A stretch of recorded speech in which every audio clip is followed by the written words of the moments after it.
What is up? What's good, everybody? Is Muslim Salikov a more skilled striker than Alex Pereira? No. Are you kidding me? Hell no. I wouldn't say he is. I wouldn't say he's even close, man. I would not say that he's even close. Not even close, dude. But I have a video out. I have a new video out. The worst thing about every division. And fucking hell. Holy shit, man. I got like this. My nose is stuffed up. I'm not sick. It's just, I just breathed out of my nose for a second when the stream started. And like, I've got like snot about to come out of my nose. It's kind of annoying. Chances you watch the main event this weekend? They're slim. They're slim. I mean, listen, the thing is, if there's ever a time to miss the card, to miss a UFC card, it's probably this one. This is the only one I would miss all year. I'm not going to miss a single one for the rest of the year. I haven't missed a single one so far this year.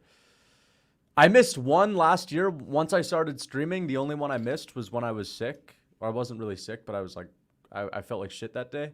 I was kind of hungover, but so I felt physically like shit. But I might not watch this weekend just because I think it's just a really low quality card. I'm not really that excited for the fights, and to be honest, like, it's such a shitty product. I don't think I'd rather do something else, you know?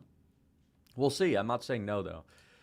But one thing that I will do in the future is I got Outlast, guys. I got Outlast.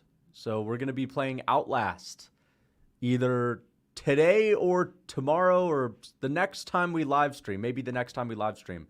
I just got the game. You guys wanted me to play a horror game, so I just got Outlast, and I'm looking forward to playing that for the first time ever. I've never played it. I don't know if it's actually going to be scary, but I'm looking forward to it. Who wins between Leon and Bilal? I've got to go with Bilal, mate. I've got to go with Bilal, lad. You know, I just think he's a fucking issue for Leon, lad. So I'm gonna go with Bilal. No, I don't know. I'm probably going Leon Edwards. I'm definitely going Leon Edwards. I just don't want to, you know, give all my takes before my prediction video comes out. I might even do my prediction video today. I'm talking about the entire thing, like the whole thing. I might do it today, like the full card predictions. Pog, you play it all at night in a dark room? Pog? I don't know what you mean by Pog. Is that a game? POG? I've never played it. I've not really played a lot of these computer games. What's up? What's up? But yeah, I did see the Pimblett interview. I saw MMA Guru's interview with Pimblett. It was pretty funny. I mean, to be honest, it wasn't that funny. I don't think it wasn't like that funny. It wasn't supposed to be that funny. It was just a good interview. It was a good interview. I was laughing when Pimblett started saying that, like, you know, he's falling in love with his power. He didn't really say it like that, but there was a segment in the interview where he was saying, you know, my coaches keep telling me that I've got crazy power, lad. And I was just laughing at the thought of him going out there trying to knock Bobby Green out, and MMA Guru raging at him for wanting to strike with Bobby Green. So I was kind of laughing at that. That was a pretty funny part of the interview. And MMA Guru kept bringing up, like, you know, you got to take the back. He kept mentioning there are moments where you can take the back, and Patty was just like scoffing at it. Yeah, lad, I'll fucking knock him out, lad. The most annoying face. Okay. Hey, what's up? How we doing? Thank you for the $7.99, Muhammad. But I posted a video yesterday, and I want to know your take on it, because there was someone in the comments that said, know your sport. Jack Della Maddalena was injured, and he had staph. How many performances is it going to take for Jack Della Maddalena? How many mid performances is it going to take for Jack Della Maddalena to be rated properly? Is what I'm asking. At what point are we going to say that maybe he's not, like, that amazing? At what point are we going to say that he's nothing special in the rankings? He's definitely a good fighter. There's no doubt. I think Jack Della Maddalena is good. I just think that people overrate his potential. That's all I'm saying. I think people overrate his potential. I think he's a great fighter. I think he's top 5 in his division. I think he will maybe I think he might be a champ in the future, but to be honest, I don't know. This dude's having a close fight with Kevin Holland, and that's not a good look. I'm sorry, but it's not a good look. And there's lots of long-rangey strikers in that division that are better than Kevin Holland. Leon Edwards, MVP. Shavkat Rakhmonov, different striker. I think Shavkat's a different battle for him, but I don't know. I've just seen a lot of underwhelming JDM performances. He did knock out Gilbert Burns, which was great, but it was an underwhelming performance before the KO. He was losing the fight before the KO. And it is what it is. He clutched up. He swept Gilbert Burns. He had staff, fair enough. He was injured, fair enough. Let's see how he performs next time. But if he goes out there and we expect him, I just think he's going to get a body shot KO second round. And he goes out there and has like a pity-pat, patty-wap decision, then I think it's clear that we overrated him. He's well-rounded in his power. Oh, he's got good power. There's no doubt. There's no doubt. I don't think JDM's a bad fighter. I think he's a great fighter. I just think I might have overrated him in the past. I'm starting to think about it. He's had a lot of performances that aren't that great. Would you do a collab stream with Guru? Of course, I would be willing to do that. But, it would have to make sense. We'd have to have something to collab about, I don't know what we would collab on. Thoughts on Conor saying only 2 fights left? Yeah, I mean, I think he's probably, I heard that he said that. I think he's probably just trying to get out of his UFC contract at this point. 2 fights left. I mean, I don't know. I don't believe he's going to fight 2 more times. He said that when they asked him if he would fight in BKFC, and, Conor's never fighting in BKFC. You think he's going to get paid enough to fight in BKFC? So I just think he wants to get out of his contract. He's not fighting 2 more times. That's how many fights are on his contract, but isn't there like a time limit on it where if you wait a few years, you're out of your contract? They might just do that.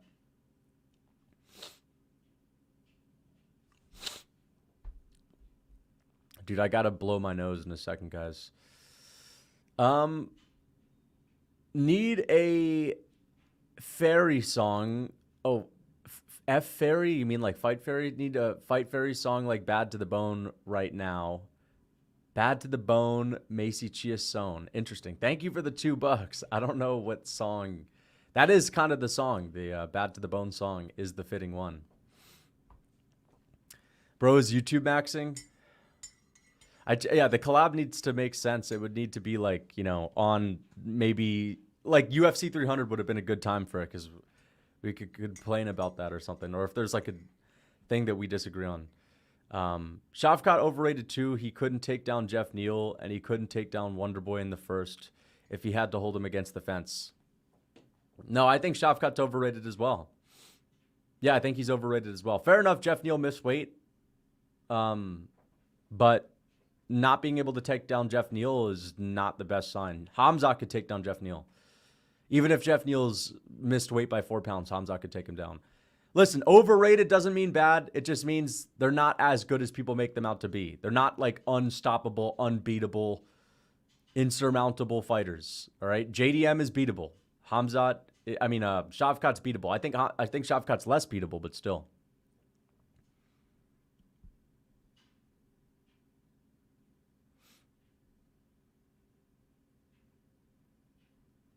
What's your favorite McDonald's order? My favorite McDonald's order? I like the good old-fashioned quarter pounder with fries. Good old-fashioned quarter pounder with fries. That's the thing. And then I like apple pie. So I'll get 2 apple pies, a quarter pounder, a regular cheeseburger, and fries. That's the usual McDonald's order that I get. I like the fish fillet as well. Sometimes I'll get the fish fillet, but that's usually too much, and I have to take something else out. So, yeah. My usual order, quarter pounder, then a regular cheeseburger, because the regular burgers taste different. And then, of course, I get the fries and 2 apple pies. Quarter pounder's better than yeah, Big Macs suck. Big Macs are trash. There's hardly any meat. There's too much lettuce. I mean, A Big Mac just feels like you're eating bread and sauce. Doesn't feel like you're eating a burger. You mean the fish fillet? Oh, the fillet of fish? Okay. Fillet of fish? My bad. It's been a minute since I got McDonald's, bro.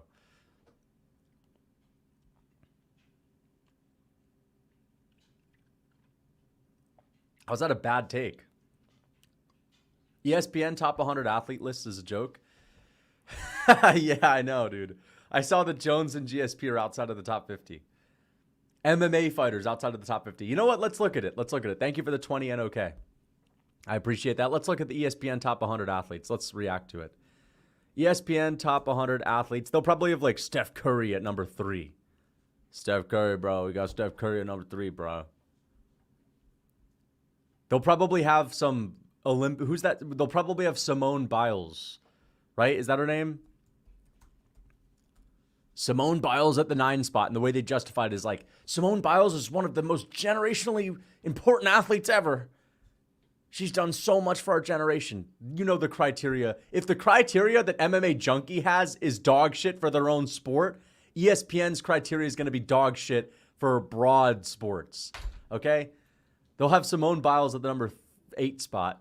Serena Williams at the number 2 spot for being inspirational. Okay? So you already know what to expect. Where's the list? Wait, this is the last decade? Since 2000. Oh, since 2000. Okay. All right. Okay, we'll see. We'll see. I can't wait to react to this shit, dude. We'll see. Oliveira booked for Abu Dhabi? I don't buy it. Dude, I can't wait for the Abu Dhabi fight night, though. That's coming up in a few weeks. That means fight week is going to be in July. So July is not that cooked because we still have the UK card. And we have the first half of the week for the Abu Dhabi card where Nerdhagen is going to be fighting Umar. We're going to see Tony and Nick Diaz and all that. That's going to be 3 days of July. So I'm looking forward to that as well. But let me show you guys the top 100 athletes. So we've got Michael Phelps at number 1. Okay, fair enough. Oh yeah, of course.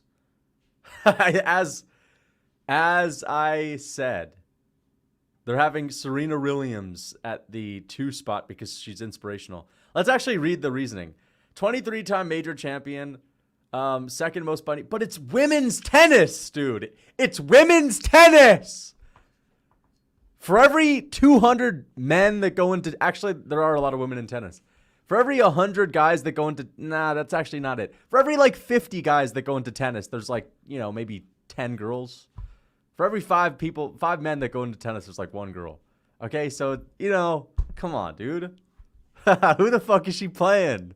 Who's she playing? What do you mean, man? She played Victoria Dudadenkic. Oh, she played some fucking Russian tennis baddie. Who gives a fuck? Who cares, son? Anyway, let's read the reasoning.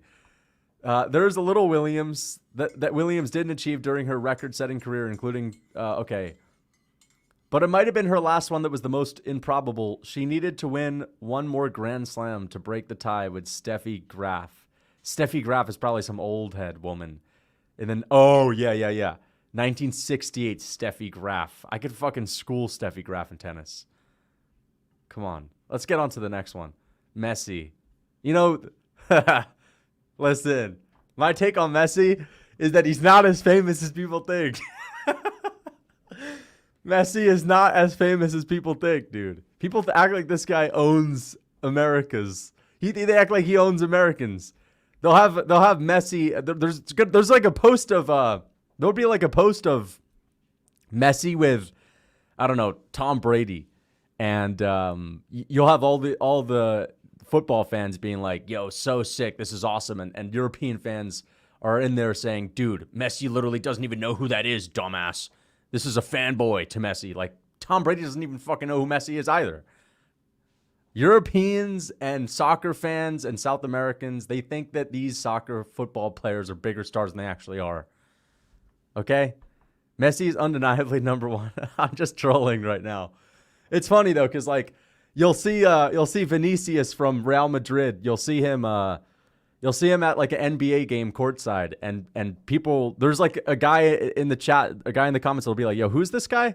And they'll be like, "He owns your life and owns every single player that's on the court. He's more famous than anyone in the arena." Always trying to make a point to let everyone know that football is the most popular sport, even though it's the most irrelevant sport. Because if it's not popular in America, it's irrelevant. If it's not popular in America, it's irrelevant, dude. That's just a fact. I'm sorry. American brain rot. It's true. If something is not relevant in America, it's just never as relevant as you think it is, okay? You're not prime time unless you're balling in the U.S. It's just true. Messi and Ronaldo wouldn't, dude. Ronaldo could go to a store in Nebraska and half the people in the store wouldn't even know who he is. He can go to a mall in Nebraska and they'll spot out a local NFL football player rather than him. I'm telling you. This list is so American. Nobody knows Michael Phelps outside of America. That's not true. Michael Phelps is known everywhere, dude. Michael Phelps is known everywhere for being the GOAT of the Olympics. That's false. Thank you for the 7 months membership. Lucas Bilal retired a fighter. Hashtag casual alert. Who did he retire? Thank you for the 40. Who did Bilal retire? Thank you for the $5. Daniel Bennett. JDM finished Brown and won. Yeah, that was an insanely good finish. Decision wins over Hafiz. Listen, it's just that at what point are we going to say, all right, maybe JDM is not the absolute monster that we thought he was. He's good, but he's not finished Kevin Holland good. And I know Holland's tough to finish, but he's not beat the shit out of Kevin Holland good. Maybe it's a stylistic matchup. Maybe JDM is just going to struggle with people with the reach of Kevin Holland. But guess what? There's a bunch of those guys in the welterweight division. So I just thought he'd be more dominant against Holland. That's it. Actually, to be honest, I didn't think that. At the time, I thought it could be a potentially close fight. I don't know. He didn't look that good against Gilbert Burns. He looked a little bit slow. He's had staph. He's been slow. He's been injured. Okay. If he doesn't look amazing in his next performance, then that just goes to show that we kind of overrated him. It all depends on his next performance. He's underrated. Dude, JDM is good. He's good. My expectations are higher than most, I think. My expectations are for JDM to be TKOing people with body shots in round 2. Okay? Anyway, LeBron James. I mean, listen, this is okay. I don't mind that. I don't mind this one. Come on, bro. We really giving... Who the fuck cares about tennis? Seriously. Who cares? Who the fuck cares about tennis? I don't understand. Like, why is this number 6? What has he done? He's won a couple of tennis tournaments. How many people go into tennis? Like a couple thousand? So, I knew it! Fuck you! not.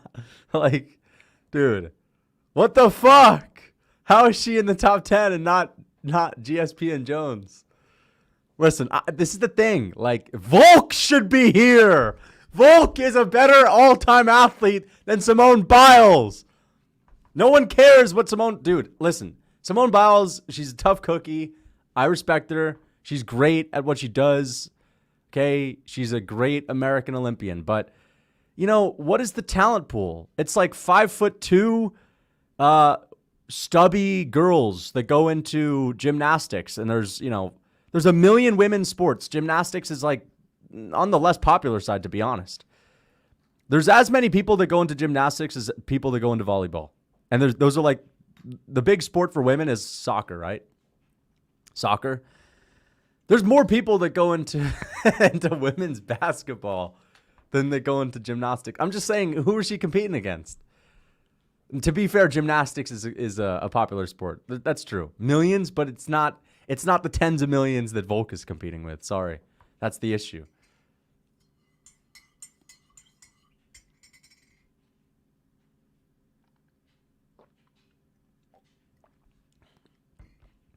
Listen. I understand that Simone Biles is a good athlete, but she's not a better athlete than Volk. She's not a better athlete than GSP. I'm sorry. What she's done in gymnastics is relevant for a couple of weeks during the summer of 2016 or the summer of 2020. Summer of 2020, Simone Biles was the freaking, she was the man, right? Summer 2016, for a couple of weeks, couple of magazine covers later, she was the freaking man. But outside of that, I'm sorry, man. Like, these people compete once every decade. It's not enough. I know that they're doing gymnastics competitions that no one's heard of. Where's the gymnastics page with 40 million followers like the UFC? Volk is a champ in the UFC. Volk beat Holloway 3 times. Cut the BS. List has to be rage bait? No, it's not rage bait. But listen, it's just a casual list. Woods. Okay. All right, let's guess. I'm guessing Steph Curry is top 20. Watch this. Kobe. Djokovic. Nadal. Oh, so many tennis players. So many tennis players, bro. It's not even a big sport. Ronaldo. How is it? Oh, I knew it. Well, because he made a couple threes? Why? Because he had some clout? Why? Because he had some clout for hitting threes? Nah, you don't understand. Steph Curry had swag when he was hitting the three, bro. Oh, yeah. You hit some fucking threes. Nah, he's good. He's definitely a great player, but come on, man. Higher than Volk? ESPN doesn't even know who Volk is. That's why this list sucks. Dude, I get it, but come on. Like, Jones is outside of the top 50? Oh my God! Katie Ledecky? Son! What are you saying, man? She's an American hero. Sorry, bro. I know. It just happens to be the least fucking difficult sport to succeed in. I'm joking. No, but like, it's a hard sport to succeed in, but who is? Oh my God. I don't even remember who she was. She had one Olympics where she won a couple of golds. Let's read the accomplishments. She's better than John Jones. Yeah. Apparently, Katie Ledecky is a more influential, popular athlete than the best MMA fighters, the best boxers in the last 20 years. Floyd Mayweather. Where's Floyd?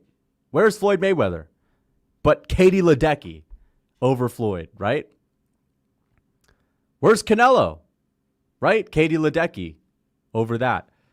Where's John Jones? Oh, we got Katie Ledecky in there. Like, Katie Ledecky KOs Jones, bro.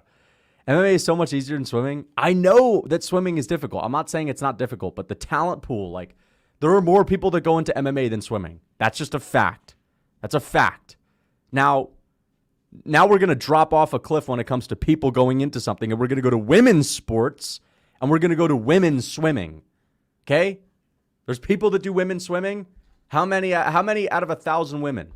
What, like 5? Come on. There's like 5 per 1,000. Pereira should be on here. Alex Pereira is a better athlete than Katie Ledecky in the world of sports accomplishments. Listen, she's accomplished good stuff. Alex Pereira is a 6-time champion in kickboxing, is a 2-division champion in the UFC. Dude, Alex Pereira is the face of the UFC today. Multiple combat sports. The UFC has like 50 million followers on Instagram. And Katie Ledecky's getting the 15 spot? Come on. I mean, what did you expect? I told you guys, if MMA Junkie puts out a casual GOAT list where Volk is below Rousey and Nunes is higher than Volk too, then you should expect ESPN's list to be even more casual when it comes to broader sports. Pereira should be on here, combat sports GOAT. I agree. Thank you for the $5. Thoughts on Kevin Holland versus Fluffy? Holland is underrated. Well, 2020 Kevin Holland was peak Kevin Holland. He was the best he ever was. I feel like he's gotten a little bit better with his grappling, but not his striking. I think he was better and hungrier back then. I think Kevin Holland just doesn't really care as much anymore. But yeah, it was a great win. But there are plenty of fighters that get beat up in one of their first couple of fights and then they go on to do great things, right? Like Holloway. Holloway had a couple of rough fights early and he becomes Holloway, right? I'm not saying Fluffy becomes Holloway. I'm just saying Fluffy is going to be an elite fighter despite losing to Kevin Holland. And I think Fluffy destroys Kevin Holland if they fight again. Easily. Actually, you know what? I may as well put up a poll. Let's do a poll.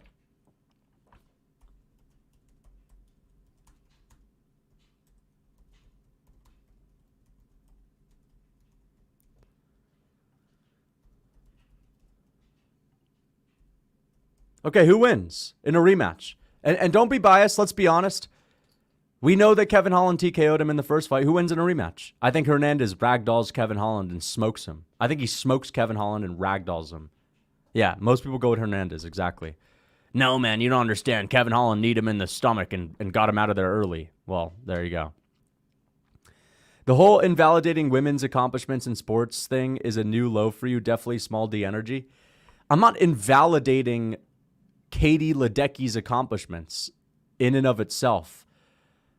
I'm just saying it's not as impressive as what Alex Pereira has done. Alex Pereira is more influential on earth. His accomplishments are more influential in general than Katie Ledecky, who is relevant during the Olympic season once every 4 years. But I'll read her accomplishments. 10-time Olympic medalist. Okay, I didn't know she was 10-time, but that's pretty good. That doesn't mean 10 Olympics. That just means she won gold in multiple Olympics. Record 21 championship gold medals. It's just that, what is the criteria? That's the issue that I have. What is the criteria? Why is she ahead of Tim Duncan? Like, basketball is harder to succeed in than swimming. I'm not saying swimming isn't hard. I'm just saying, like, the talent pool is deeper for basketball than it is swimming. Like, the biggest sports are the ones where the best athletes on the planet should be hyped up the most for winning the most. The sports that have the most people going into them are the sports that should be credited a lot more than the sports that have very few people going into them. So, for example, the heavyweight champion in MMA is the baddest guy on the planet, but I think it's harder to become a lightweight champion. And listen, I just think that if you're Alex Pereira and you're a light heavyweight, middleweight champion, a kickboxing champion, I just think that's greater than being a fucking Olympic swimming champion. I'm sorry. If you're competing in women's divisions. Michael Phelps, that's different. But like, how many people compete in this? That's the thing. That's why Ronda Rousey was so dominant, because there weren't that many people. So the skill gap between the number 1 and the number 2 and the number 3 was greater. Now, in, current WMMA, number 1 is closer to number 2. Number 2 is closer to number 3. There's no one that's as dominant. Same thing with the lightweight class division. You got Makhachev, who's good, but he's not just blowing people out of the water in one round, time and time again, right? Because people are really good these days. So that's the thing. When you have a sport like Olympic swimming, and it's a women's division where there's not many people going into it, it's a lot easier to be dominant if you're the best, because you're not competing with as many people. No one does MMA. We're not comparing MMA to basketball. We're not comparing MMA to soccer. We're comparing it to swimming. Alex Pereira being a multiple sport champion is more impressive than this. Sorry. I mean, you guys are MMA fans, and you're shutting me down trying to have a hardcore take. You're MMA fans. You should be biased, as I am. I am biased. I'm biased. But I expect you to be biased too. What is the objective take? No, the objective take is swimming is so much more impressive. And I respect swimming. I respect winning an Olympic gold no matter what. Not exactly a lot of people. Yeah.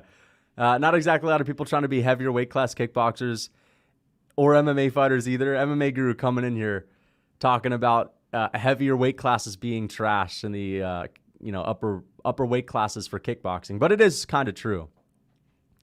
I thought about that when I was saying, it's easier to be dominant when you're not competing with a big pool of people. But that's kind of Alex Pereira's situation too. So fair enough. I understand it. But Katie Ledecky, man, most of you guys don't even know who that is until you read the name, and maybe it reruns your mind back to the Olympics. But I don't know. I didn't remember who she was until the list. and she's won tons of Olympic gold medals. Alex Pereira should be on here. Maybe not top 15, but guess what? I don't think Ledecky should be top 15. Steph influenced the NBA to what it is today. I know. I know. I'm trolling with the Steph Curry thing. It's just that, like, you know, the average sports fan is so much more impressed with Steph Curry than they are with, like, Volkanovski. And I don't understand it. I'm biased towards MMA. I'm biased towards MMA. Listen, I didn't back down on my take. I understand that the point that you're making, but what I'm saying is I'm not more impressed with Katie Ledecky winning gold against women in a sport where not many women go into as I am with Alex Pereira being the face of the UFC, which is a huge promotion. I mean, what is the criteria? If the criteria is everything, influential, how much of an impact you've made, Alex Pereira is more influential than Katie Ledecky. That's just a fact. It's just a fact. Backpedal harder. Well, then maybe I should bring up a lighter weight class person. I'm just saying Alex Pereira is a multiple sport champion. Thank you for becoming a member. Big wonder. I appreciate that. So why is Phelps at number 1 a disgrace? Dude, I don't mind Michael Phelps being at number 1. He's Michael Phelps, bro. Listen, let's just be honest about this list. This list is all over the place. There's no clear-cut criteria. This is basically the NBA GOAT list with swimmers in between. Come on, dude. You're telling me... Hold on. You're telling me Simone Biles is 7? The last 25 years, Simone Biles is a top 10 most influential athlete? Get the fuck out of here. What's the criteria? She's a tough cookie that inspired people? She inspires people once every 4 years. I know that gymnasts, I know they compete more often than that, but the criteria is all over the place. Okay? You could have Alex Pereira here. More people know who Simone Biles is, to be fair. They call him Jelly Takes Tracy. How easily his takes crumble at the slightest adversity. Okay. Thank you for the $5, but no, I mean, I understand that there's no clear-cut way of ranking all these athletes, but I'm just saying Katie Ledecky versus Pereira is an argument. All right? And yeah, it is true that Alex Pereira, in the heavier weight classes, it's easier to become a champion, but for a guy like Pereira, a kickboxer, shouldn't be that easy. So you got to give him some credit. Pereira's built different. All right? This guy was supposed to get smoked in the UFC by Michailidis, and he's been champ. So that is pretty crazy. I think it's more impressive than this, but let's continue to look at the list. If this list was honestly looking at the best athletes, it'd be like 95 NFL players and like 5 male Olympians. Okay, well, that's the thing. If you're just talking about athletes, like who can run the fastest, who's the strongest, if you combine all of the best numbers, heaviest bench with the best 100-meter sprint, and who's the most agile. But there's no way to, no one's tallying that up and calculating that. And I don't think that that's how they should do it either. I don't think that's how they should do it. I think it'd be cool for there to be some kind of a way to, how like in strongman they have a bunch of different exercises that they do. Some of them are cardio / weightlifting, like lifting stones. It's different than just bench pressing, where it's a more well-rounded way of seeing how strong you are in general. It's a more realistic way of seeing how strong you are. They should do something like that for athletics. Maybe they calculate who has the best score at the end of a 100-meter sprint, long distance run, although long distance doesn't necessarily need to be a part of it, but some strength feats, some cardio feats, right? But the thing is, that's why fighting, in my opinion, that's why the best fighters, in my opinion, are often the most impressive athletes, because I think fighting is the toughest sport. It may not be the hardest sport to get to the top at, but it is very tough. There's a lot of luck involved in fighting sometimes, There's a lot of luck involved when there's punches being thrown at your head. So if you're one of these champions that can go 10 years without being beaten, or if you're someone that could be undefeated up until you're 36 or whatever, I think that's more impressive than winning a gold against like a small pool of people. I think it is. The downfall of Shamil from fat to falling off.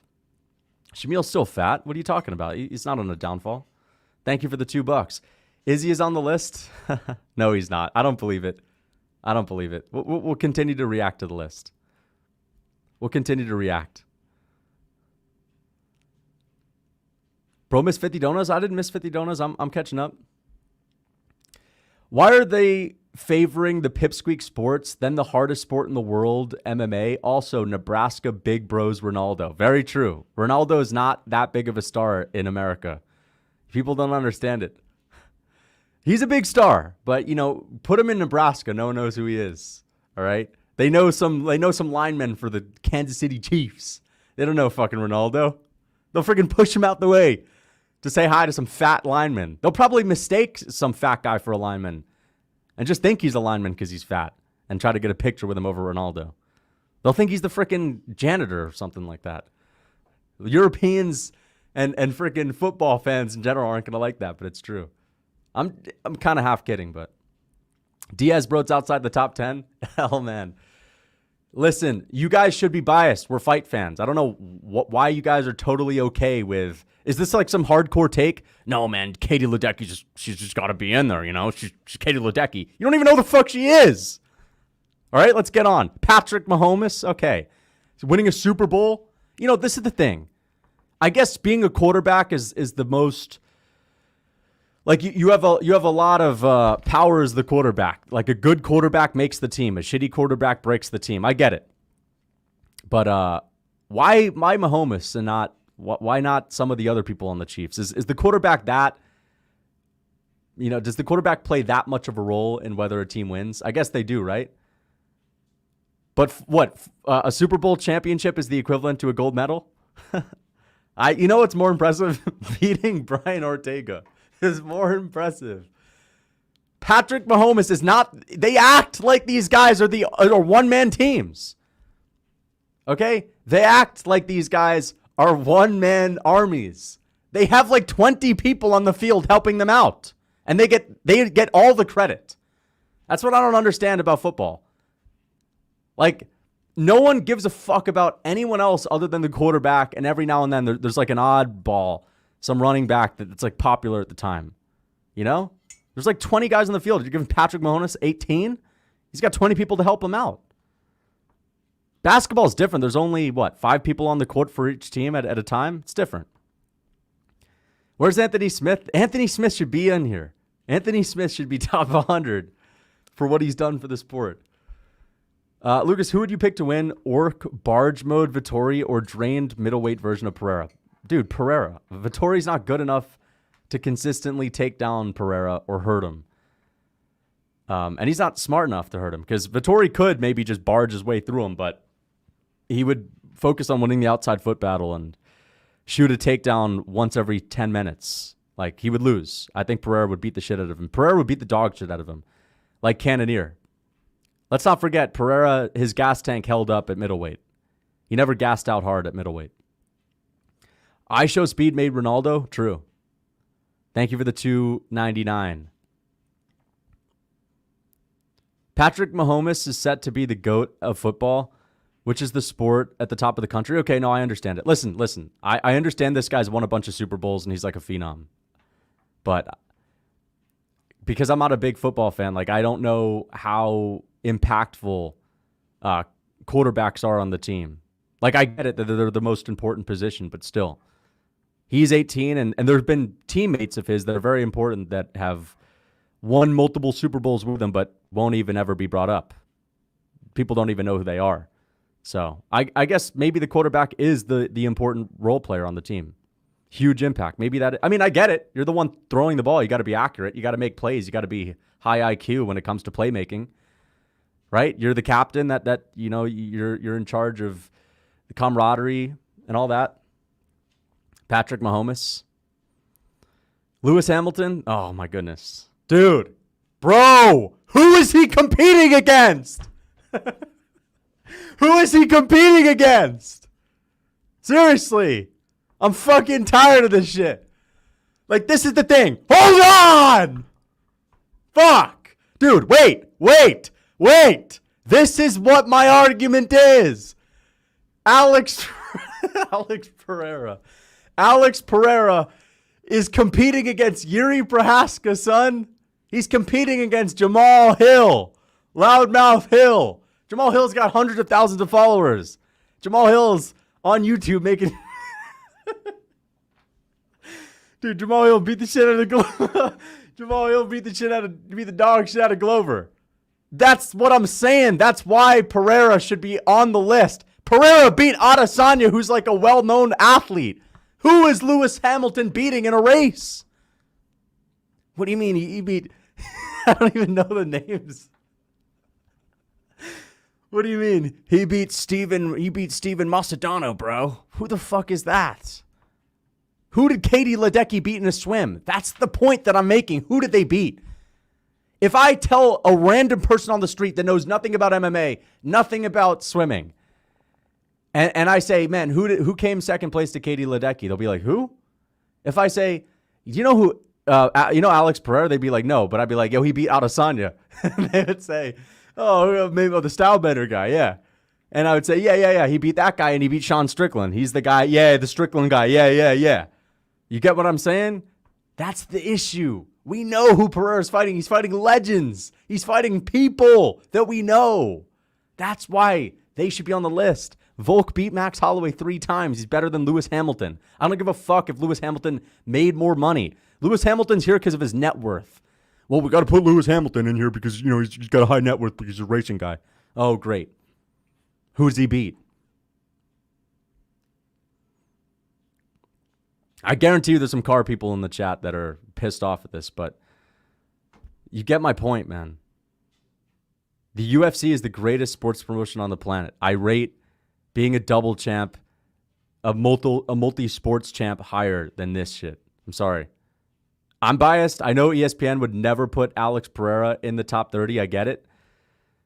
I know they wouldn't put Volk in the top 30. I get it. But they're casuals, man. They're sports casual fans, man. Volk won medals in rugby, plus 145-pound champ in UFC's top 70. Volk is top 50. That's all I'm saying. I don't need them to have Volk in the 10 spot. Like, I don't need them to be top 10 athletes in the top 20 years. I expect a casual list, but come on. Katie Ledecky, why is... Let me scroll down a little bit. Why is Katie Ledecky ahead of Albert Pujols? How? Albert Pujols had like a 20-year MLB career. He had 700 home runs. He's like 4th all-time in home runs. This dude was on Wheaties boxes. This guy was a fucking Wheaties box sports player. Why is Katie Ledecky higher than him? It just makes no sense. That's the point that I'm making. It makes no fucking sense. Okay? You know what? Being successful in MLB is more difficult than winning. Being Albert Pujols in the MLB hitting 700 home runs is more difficult than winning gold in women's swimming. Fact. It's a fucking fact. There's tons of people that try to get into baseball. Tons of people fail. Okay? That's all I'm saying. Where's the criteria coming from? Pujols, like, I wouldn't even expect him on the list, but why is he lower than Katie Ledecky? Mayweather, okay. I like Mayweather 25, but I think he should be higher.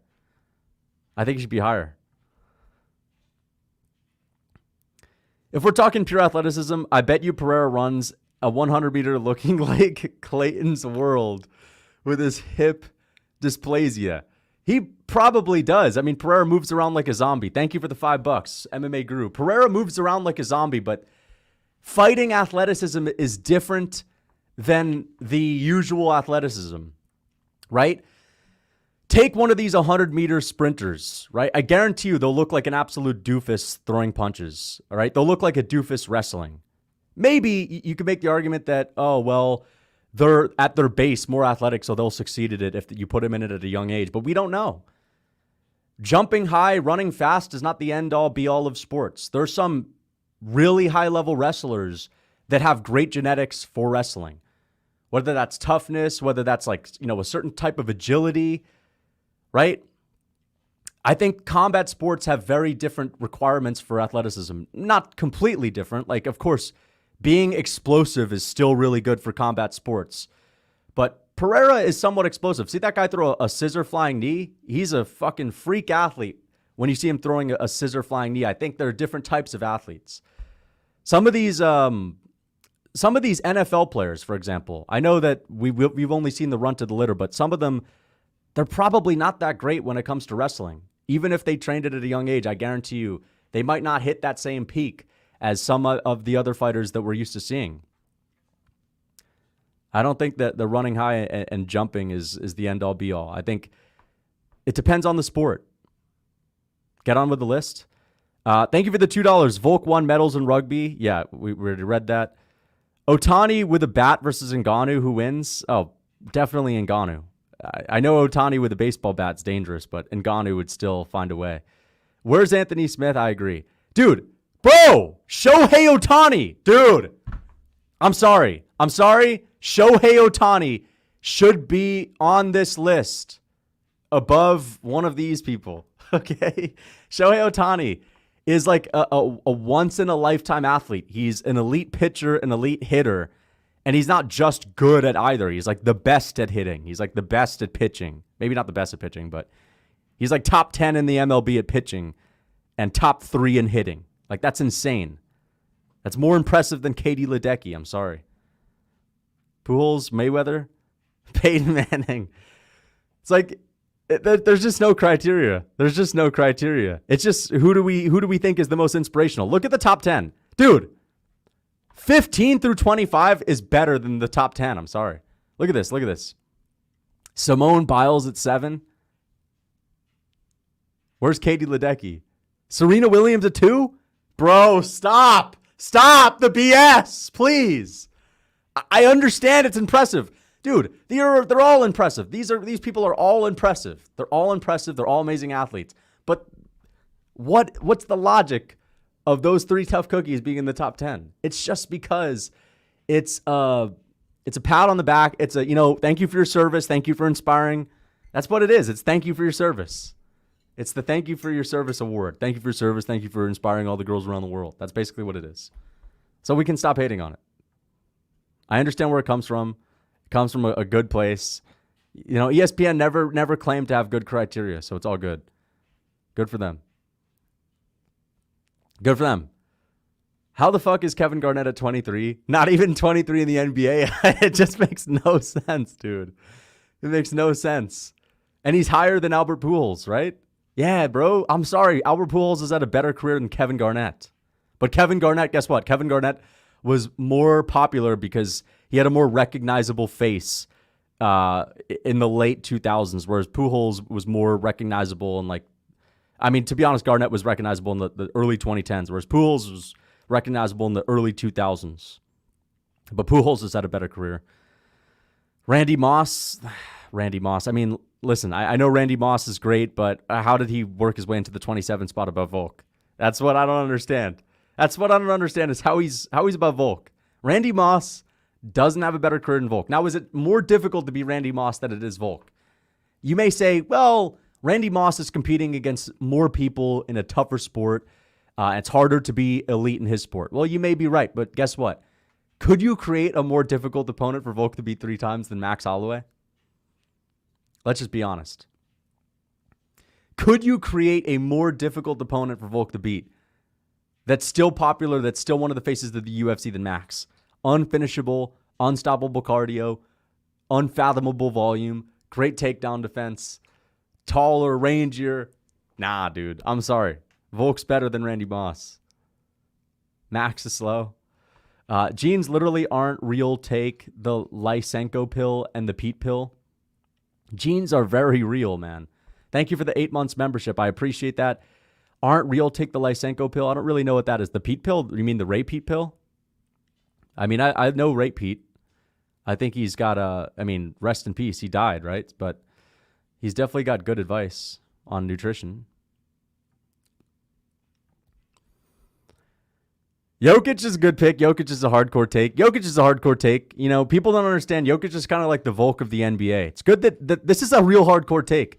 If Volk isn't in the top 50, I can at least deal with Jokic in the top 28. Because Jokic is one of those guys that, you know, he's never the big name. He's never the big screaming face, screaming in your face like Max Holloway when he gets a crazy KO. Jokic is the one that's put numbers on the board consistently that are unbelievable, and he's just a little bit too insane at what he does, and you just can't deny him unless you're a total casual and you think that he has to be slam dunking every time to be impressive.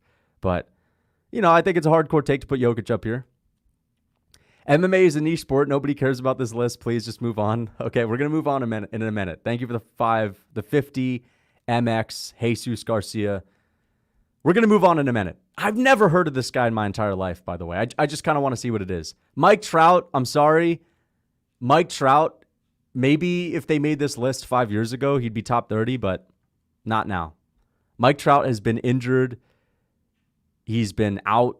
He's the boogeyman of baseball that never plays, basically. 5 years ago, he would have made the list, but he does well for a month, and then he's injured for the whole year. Most guys don't even know what MMA is. I understand MMA is a niche sport. I get it. I know casuals that don't watch the sport that it's very evident how much smaller MMA is than what we think. Trout is washed. Yeah, he's a little bit washed. Meaty hooks are better than straight punches. Thank you for the 3 months membership R's. How often should I eat steak, and what's the best way to cook chicken? Butter? Chicken butter? You mean butter chicken? Or cooking it in butter? Can we get a food tier list? Maybe I could do a food tier list for the members, but how often should you eat steak? I think you can eat it every single day. You can eat red meat every single day. So, yeah. And then the best way to cook chicken, I don't think chicken is ideal, by the way, but I think it's okay if you're getting good quality chicken or if you don't eat it too much. But the best way to cook it is in the oven or cooking it in some butter or ghee, something like that, coconut oil. But you can eat red meat every day. It's perfectly good for you. Red meat and organs. The best thing you could be eating, the best possible thing you could be eating just for pure health is one of those ground beef mixers with the liver in it. I don't know if you guys ever see that, but there's like ground beef packages where they have the heart and the liver mixed into it. That's the ideal. That's the peak health thing to eat. I have a bunch of those that are just in my freezer. That's what you should stock up on. Lucas versus 3 walruses, but you can't kick. I'm losing that battle. If I have to fight 3, then that means that one of them's going to sneak up behind me and tusk me in the back. So I'm definitely losing that battle to walruses. I can't kick. The thing is, you can't hurt a walrus. Even though you can beat it in a fight, you can't really hurt it. You could just kind of annoy it by poking it with front kicks and side kicks, which they would absorb because they're so durable. 3 is, that's too much. They would trudge over me and slug over me and suffocate me. MMA is the hardest sport. Not everyone can take a face punch. It is really difficult. MMA is one of those sports where even if you're a better athlete than someone, they can still fuck you up because they can impose their will and they're tougher than you. That's the thing. That's the thing about the athleticism question. There are some people that are really athletic. There's also a guy that would fight them that's less athletic that'll just beat the shit out of them because they're tougher and they're less afraid of getting KO'd. And they're more willing to get hit. That's how MMA is. That's how fighting is sometimes. You get beat by someone that's a worse athlete than you. Again, if you're like way bigger than someone and way stronger than them and way faster, of course, you're going to kick their ass most of the time. But if someone's just a little bit of a better athlete, but you're around the same weight and you've got a good gas tank and you're tough and you're gritty, you could maybe beat them in a fight. Not every great runner or jumper or whatever is going to become like the next John Jones, because part of what made John Jones good is the fact that he was tough and he had a good fight IQ, right? A lot of it was his frame, obviously. I mean, that was a huge part of it, but going to war sometimes, digging deep, having like a good fight IQ, being able to wrench Glover Teixeira's arm, like those mean techniques, the nasty techniques, having that ability to cheat with eye pokes, stuff like that. Like that is, that's part of what makes a fighter good at times. even though cheating is cheap, obviously. And roids, well, a lot of athletes take roids. And the roids and the huge size advantage he had over all the middleweights that he was fighting. True. How is MMA niche when Joe Rogan exists? It's a niche sport when it comes to the hardcore fan base.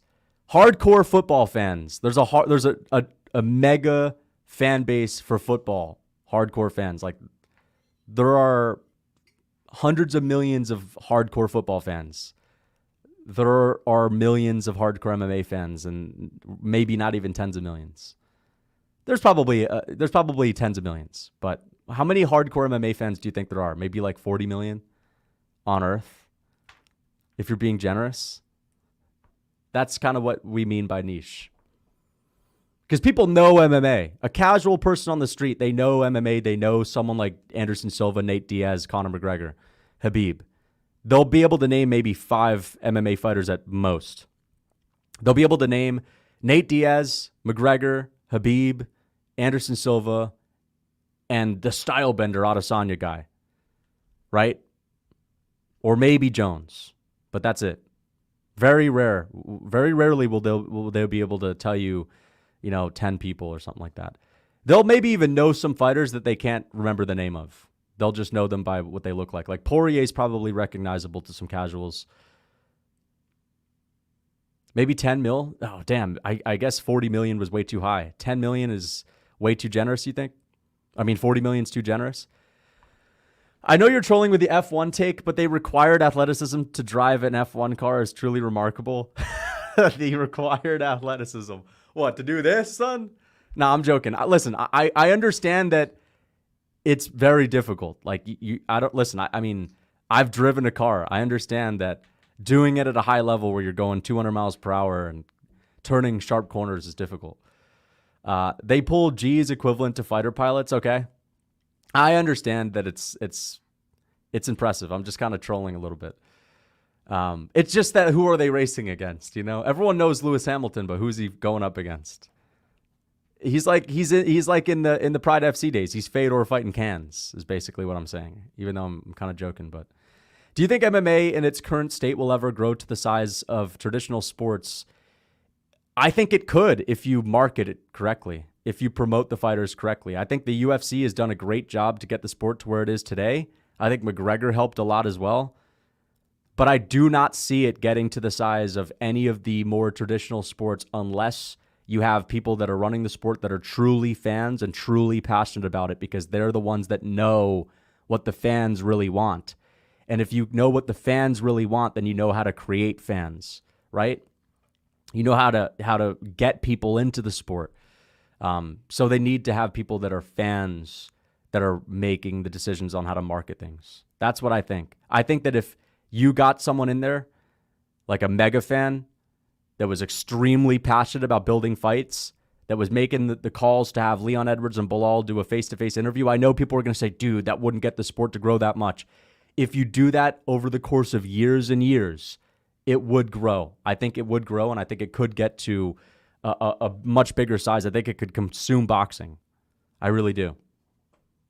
It would never get to the size of the NBA. It would never get to the size of football, soccer, but it can get big. Much bigger than it is right now. It can get much bigger than it is right now. Gifted 1 Lucas Tracy MMA membership. Thank you, Brock Rodrigo. I appreciate that.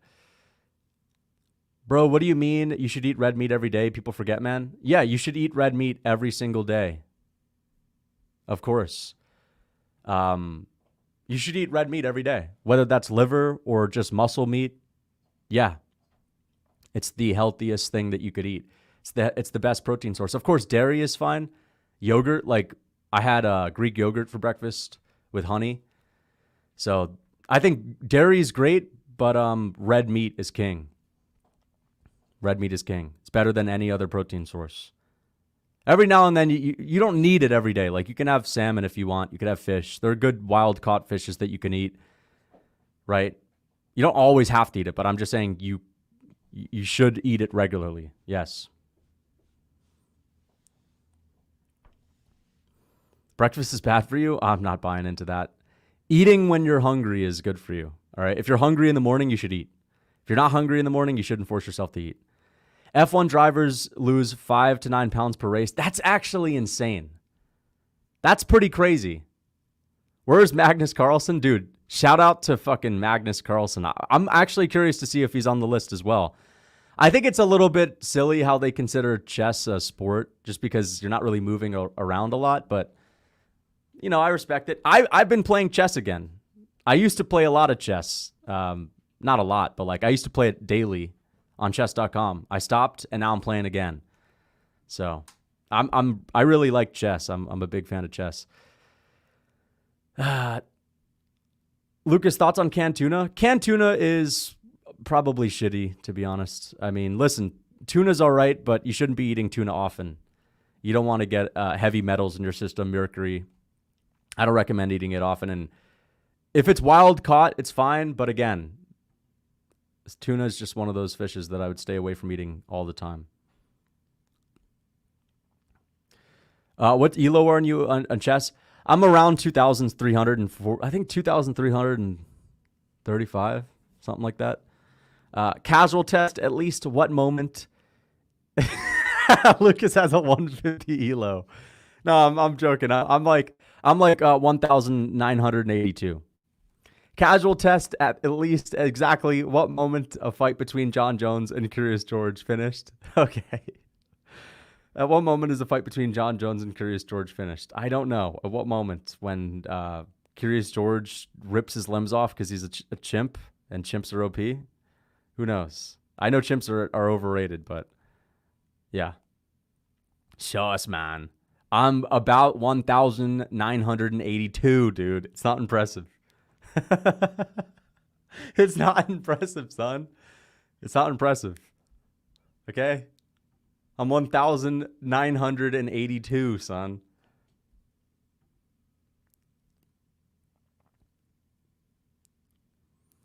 To grow MMA, it needs to eventually be on national TV for pay-per-views like NFL and NBA to do. Yeah, I agree. But they're going to have to get in some insane TV deals. And the issue with that is that there's not as much room for advertisements. Like on the prelims, we get advertisements in between the fights, but that means that we would have a lot of advertisements in between the fights on the main card, which would suck a lot. Because that's why football is able to make a lot of money in NBA, because there's lots of ads. Even in the fourth quarter of an NBA game, there's timeouts, there's ads, right? And they know tons of people are watching. I mean, yeah. But let me see. Let me see who else is on the list. Clayton. Oh, this is, dude, I understand Clayton Kershaw is good, but we're not in 2012 anymore, all right?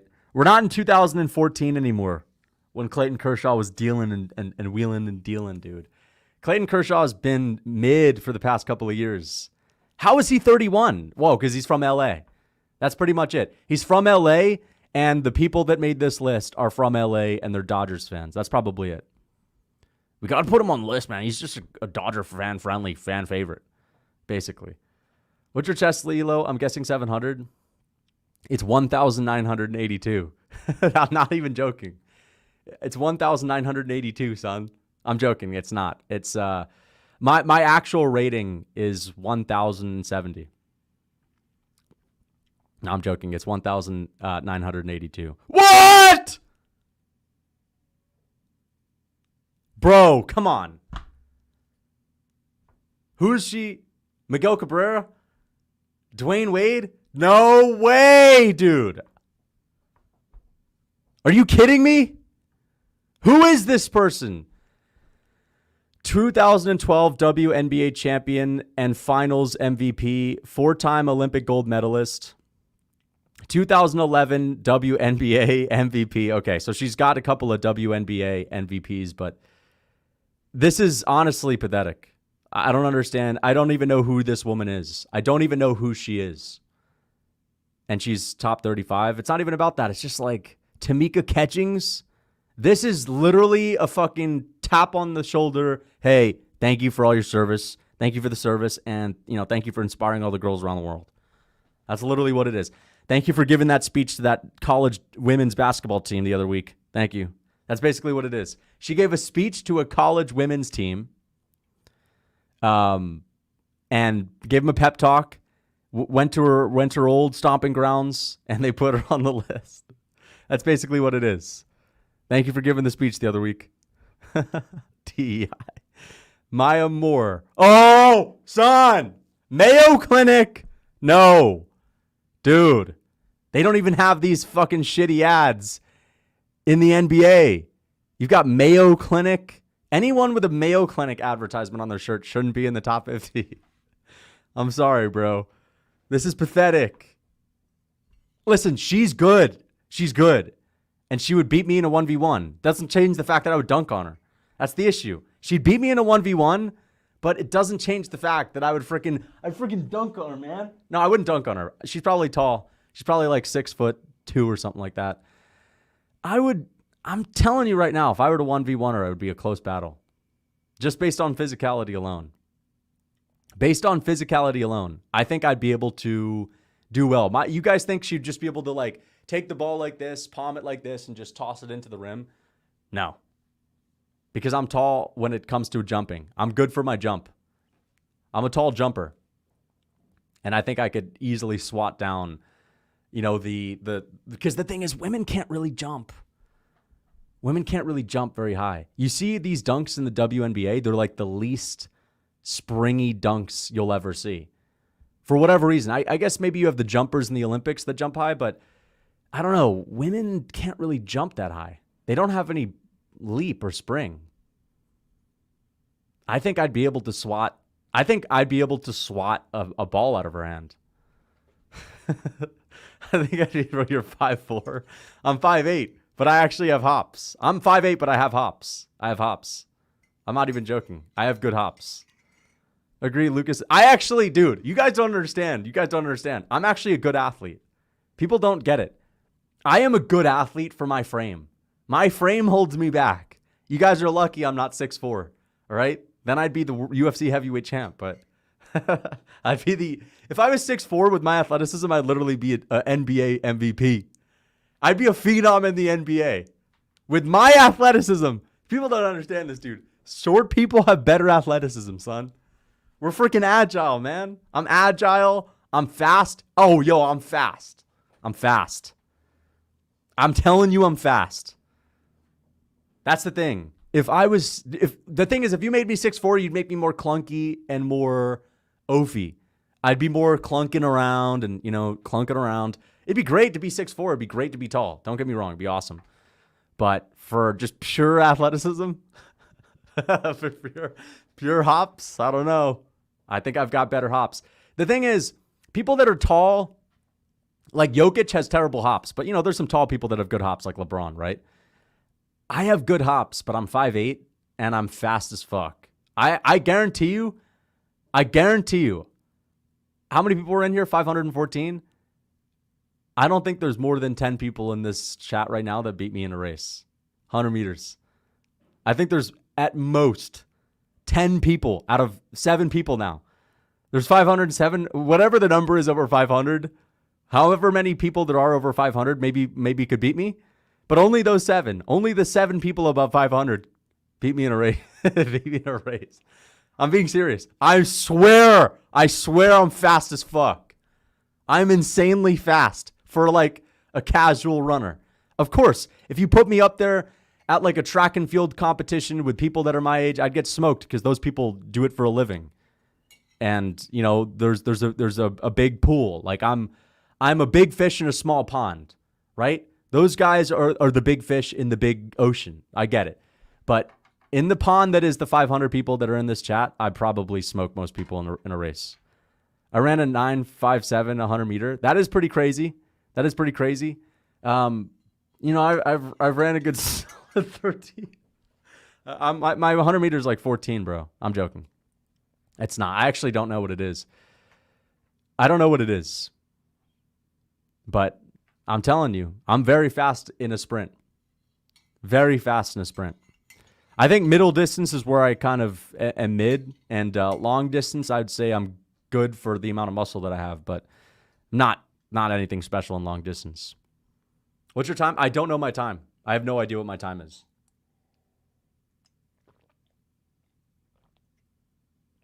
I have no idea.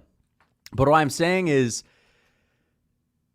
I think that WNBA players are not as athletic as people think when it comes to hops, and I think I could potentially have a close 1v1 with Maya Moore, is all I'm saying. But let's see who's next on the list. Ichiro? All right, this is a hardcore take, but this is like a Barry Bonds at 38. Let me guess. They put Bonds at 38 because he did steroids, and that's why he couldn't be higher, right? Maybe he played in the 90s quite a bit. To be fair, you could make the argument that he played in the 90s quite a bit as well. So he only played a couple seasons in the last 20 years. But yeah, I don't mind this. Barry Bonds at 38. But he only had 4 seasons. Is that enough?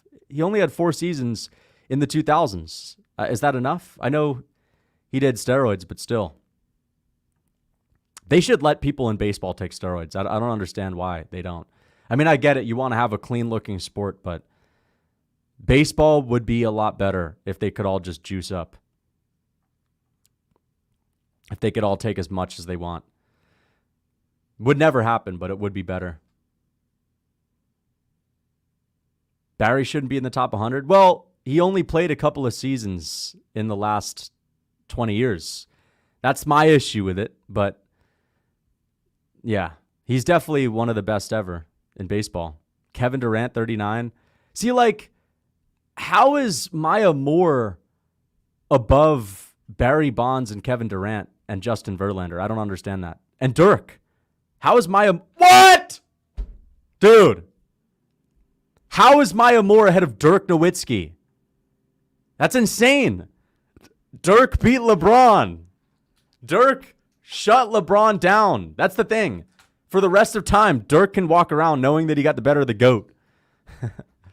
He knows he got the better of the GOAT, man. Dirk is the real NBA GOAT.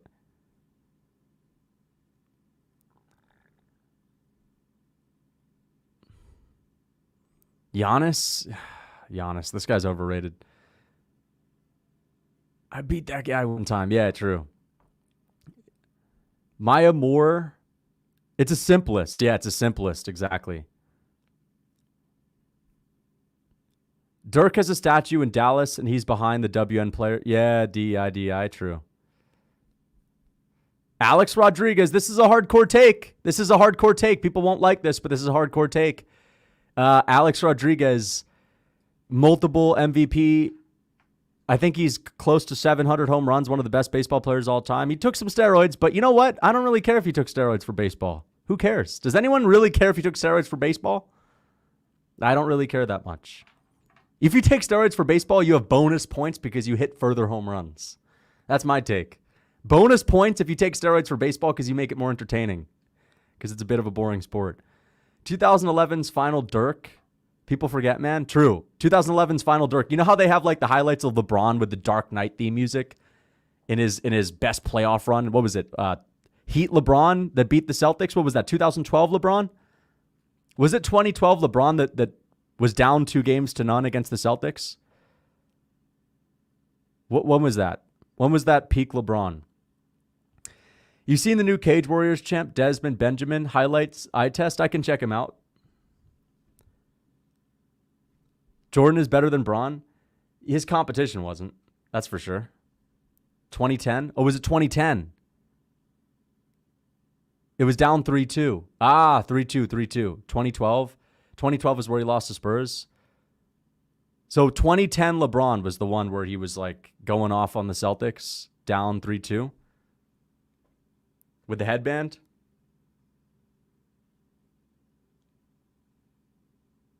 I don't know if it is, man. There's some highlight that I saw on YouTube of LeBron's best game ever. It's 2012. Oh, so he lost the finals that year. He lost to the Spurs. So he basically lost to the Spurs in 2012. That's the issue with LeBron. The issue with LeBron is he went to the finals too many times and lost against teams that weren't the Golden State Warriors. It's okay if you lose to the Warriors because they had KD, they had Steph, but, you know, losing to the Spurs. Oh, he won? Okay, never mind. He actually won? Oh, he beat the Thunder. Yeah, that's what I'm saying. That's when he won. That's when he beat KD. That's when he beat KD in the Thunder and Russell Westbrook. Okay, so he won. The issue with LeBron is that he went to the finals too many times and didn't win. And the issue with Jordan is that he played plumbers and milkmen. So you got to take your poison. Do I go with the guy that went to the finals too many times and didn't win? Or do I go with the guy that didn't make the NBA finals too many times? That's the thing that people don't talk about with Jordan. They always talk about every time he went to the finals, he won. That's great. What about all the times he didn't even go? What about all the times he didn't even go to the finals? That's the issue. LeBron went 12 times, 11 times in a row. Who's the number one non-MMA athlete on your personal list? Honestly, I would say, I would say sprinting or swimming is pretty cool. Like being Michael Phelps or Usain Bolt and having that many Olympic gold medals is just, that seems like the purest way to prove that you're an athlete. It's just by doing one of those. But again, I don't think the talent pool is as deep in sprinting or swimming. So I don't know. It's also hard for me to say a soccer player or a basketball player or a football player because they have teams. So I kind of prefer to choose the athlete that has a solo sport that's just competing on their own. So I would say Usain Bolt or Michael Phelps is a good pick. One of those classic Olympic sports like swimming, running. I have a hard time saying that, a team sport player is number one. Unless it's basketball is a little bit different because in football, I don't think one player carries the team as much as one player carries the team in basketball. I don't know because there's some people that probably watch football in here.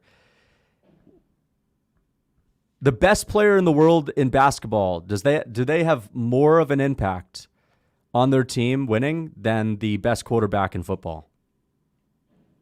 Like which team can get by, can win a title, can win a championship with having a more mediocre supporting crew?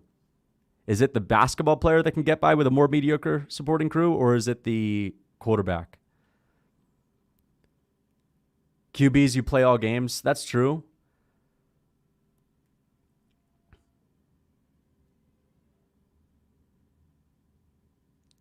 Football, you can get by having a mid team if you have a great quarterback. Or basketball. It's kind of split. Basketball. QB is more impactful. Well, that's the thing. I'm going to say, I don't know, like LeBron and Jordan seem to be more like of the greatest athletes ever than Tom Brady. I don't know. I mean, because the thing is, Tom Brady doesn't run for touchdowns. You know what I mean? Tom Brady doesn't tackle for defense.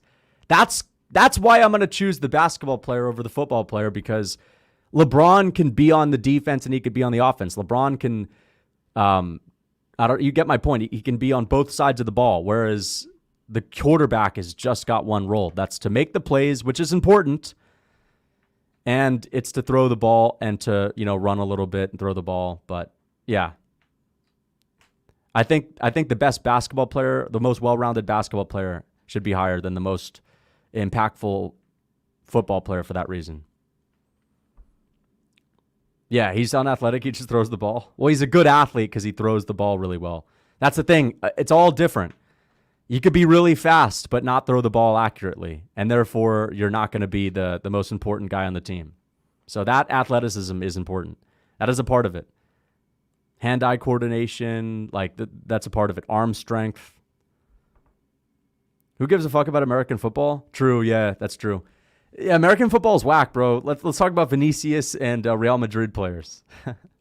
Yeah, man, Vinicius would literally buy up LeBron James and Michael Jordan's entire life and family and bloodline. I'm joking. Jones, 66 on the list. Okay, we're going to continue to look at the list. You can kill somebody with a baseball if roided to the gills. Yeah, I understand that. Also, yeah, that's okay, fair enough, but no one's ever died in a baseball game. Also, roids are dangerous for swimming because you can shit yourself in the pool. Listen, I don't think taking certain types of steroids are going to make you shit yourself. Maybe if you take a certain concoction, maybe it'll make you shit yourself. But listen, if you're on a little bit of test, you're not going to shit yourself in the pool. Okay, I don't know where you're coming up with that. If we do the numbers, Wilt is the GOAT, 100-point man. True. If you do the numbers, Wilt Chamberlain's the GOAT for scoring on 5'2" plumbers. Wilt Chamberlain. Wilt Chamberlain is the GOAT of basketball for balling on 5'9" librarian / substitute teachers. Okay? That's who Wilt Chamberlain was playing. Wilt Chamberlain was playing fucking milkmen with the paper hats, the paper milkman hats at the local burger shack. He was playing cans, son. He was playing good old neighborhood. Wilt Chamberlain was dunking on fucking milkmen, dude. Come on. He's obviously not the GOAT. Same thing with Jordan. Jordan was playing tougher guys. Jordan was playing gritty plumbers, and Jordan was playing freaking scrappy boxers. And I'm not talking about like boxers. I'm talking about guys that used to box boxes. Guys that used to box eggs. Okay? That's who he was playing. He was playing legit boxers at the FedEx route. Okay? LeBron 4-6 in the finals. Jordan 6-0. Pick your poison. Yeah, but Jordan didn't even get to the finals quite often. LeBron went to the finals 10 times. Jordan only went 6 times. What happened to the other seasons? People act like they don't exist. So Jordan had way more failing seasons where he was more mid. Jordan had way more failing seasons. And also, some of Jordan's teams were amazing. Like Scottie Pippen. Jordan had Scottie Pippen. This is the thing about Jordan. Jordan never went to the NBA Finals without a super team. I actually have no fucking clue if that's the case. But I know that some of the rings that Jordan won, it was when he had Scottie Pippen and he had Dennis Rodman. Jordan, when he didn't have like the dream team, he wouldn't even go to the finals. LeBron was bringing freaking bums. LeBron was bringing bums from the Cleveland Cavaliers to the finals. That's the difference.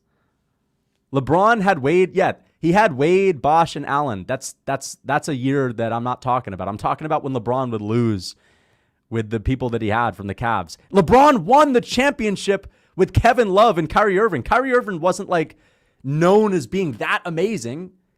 Irving made his career those years. Irving became Irving those years. He wasn't like a star before LeBron teamed up to him. He was like a guy that had a lot of talent and he was a good prospect, but that was it. Never watched the sport. You promised the horror game stream today?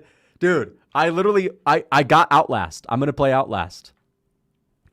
Maybe I can do it later. I'll do it later. Maybe I could do a stream tonight and I'll do Outlast. But I have Outlast. I got it. I have it. And I'm going to play it.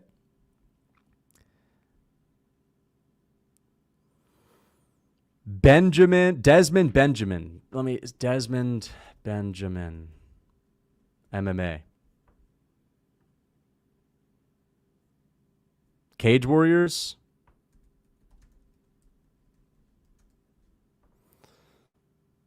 I don't see anyone with the name like that. I don't see anyone with a name like that. Outlast? Yeah, we're going to do Outlast. I got the first one. Turn off the lights? I will. That's why it's better for us to wait till nighttime.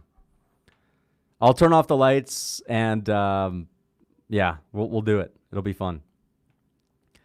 One thing I will say is that MMA is one of the flukiest sports. That's the thing. It is a little bit fluky. It is. And that's why it's even more impressive when someone like Volkanovski goes undefeated until they're 35 in their own division. You know? Because there are moments where people make a mistake and they're better than their opponent, but they get knocked out. Or they get injured or something like that. Right? That happens.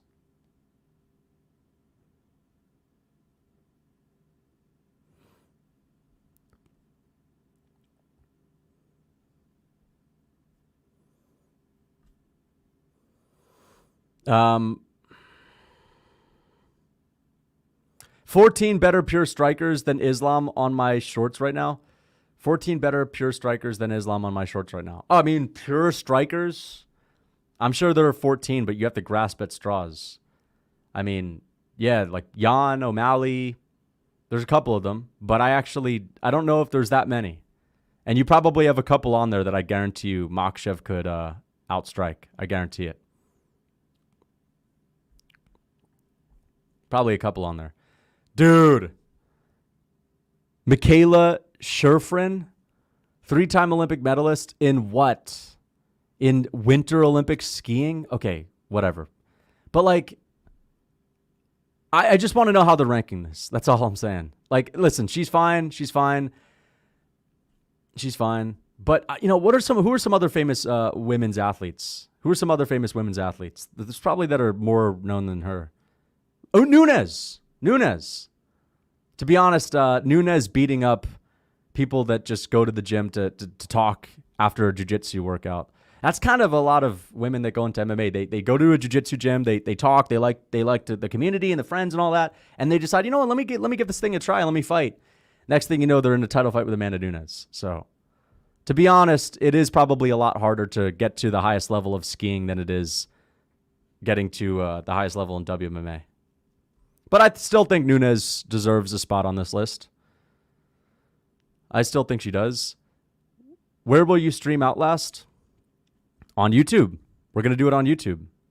On here. Max Scherzer, such a random pick. Jimmy Johnson.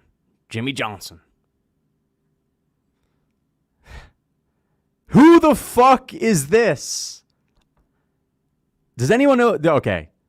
I'm guessing he used to play and he's not playing anymore. Judging by the photo and the uniform, it seems like a little bit of an older soccer player. Do you guys know who this is? Bro, that's Thierry Henry, bro. He was an absolute marauder in his prime, man. Thierry Henry? The real Sean Woodson? Henry's the GOAT? Oh, so he's a British soccer player. I don't even know who this is.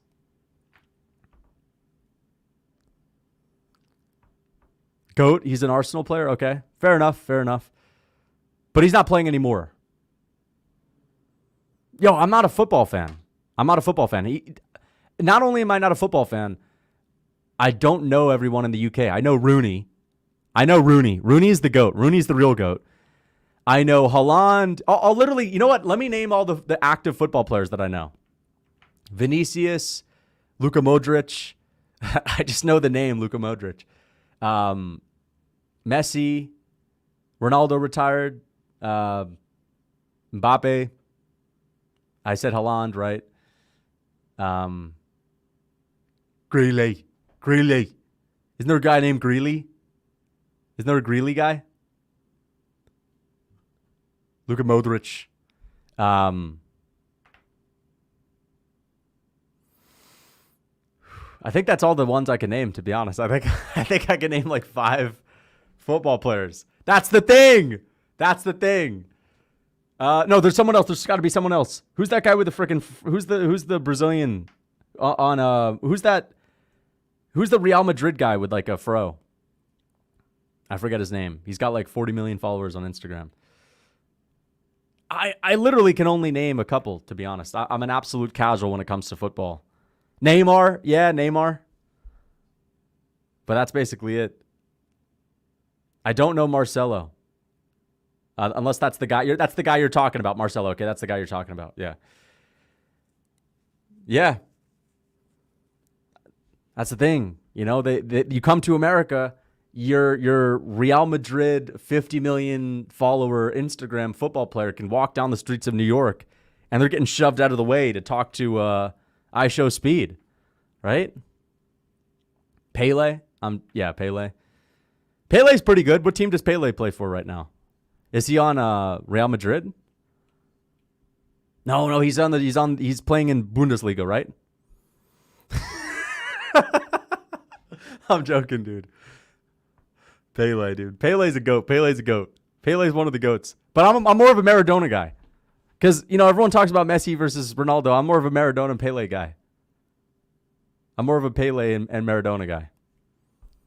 I think Maradona's the GOAT. Because Maradona used to be the guy that was more gritty and he was like the tough out. Pele was like the Ronaldo back in the day. Maradona was like the real like stats guy, you know.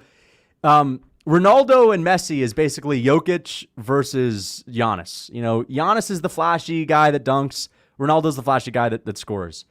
But Messi's the one that just time and time again goes out there and just scores and scores and scores under the radar. No one knows who he is. That's how Maradona was doing it. Maradona was the fucking guy that would do that. He'd put up the numbers. He was a little bit mid, to be honest. His numbers were kind of mid, but he would go out there and have a warrior spirit and a fiery spirit when he was playing. I'm just yapping, guys. I'm just fucking yapping at this point. I don't know. I'm guessing Maradona was the short, gritty guy that used to bite people. That was how he was. He was literally the short, gritty guy that bit people, that would get tossed out of the game. People respected him because he used to argue with the refs. That's Maradona. Maradona was the tough out. He was the tough man on the field. People respected him because he was short but strong. Exactly. Pele was the freaking poster boy.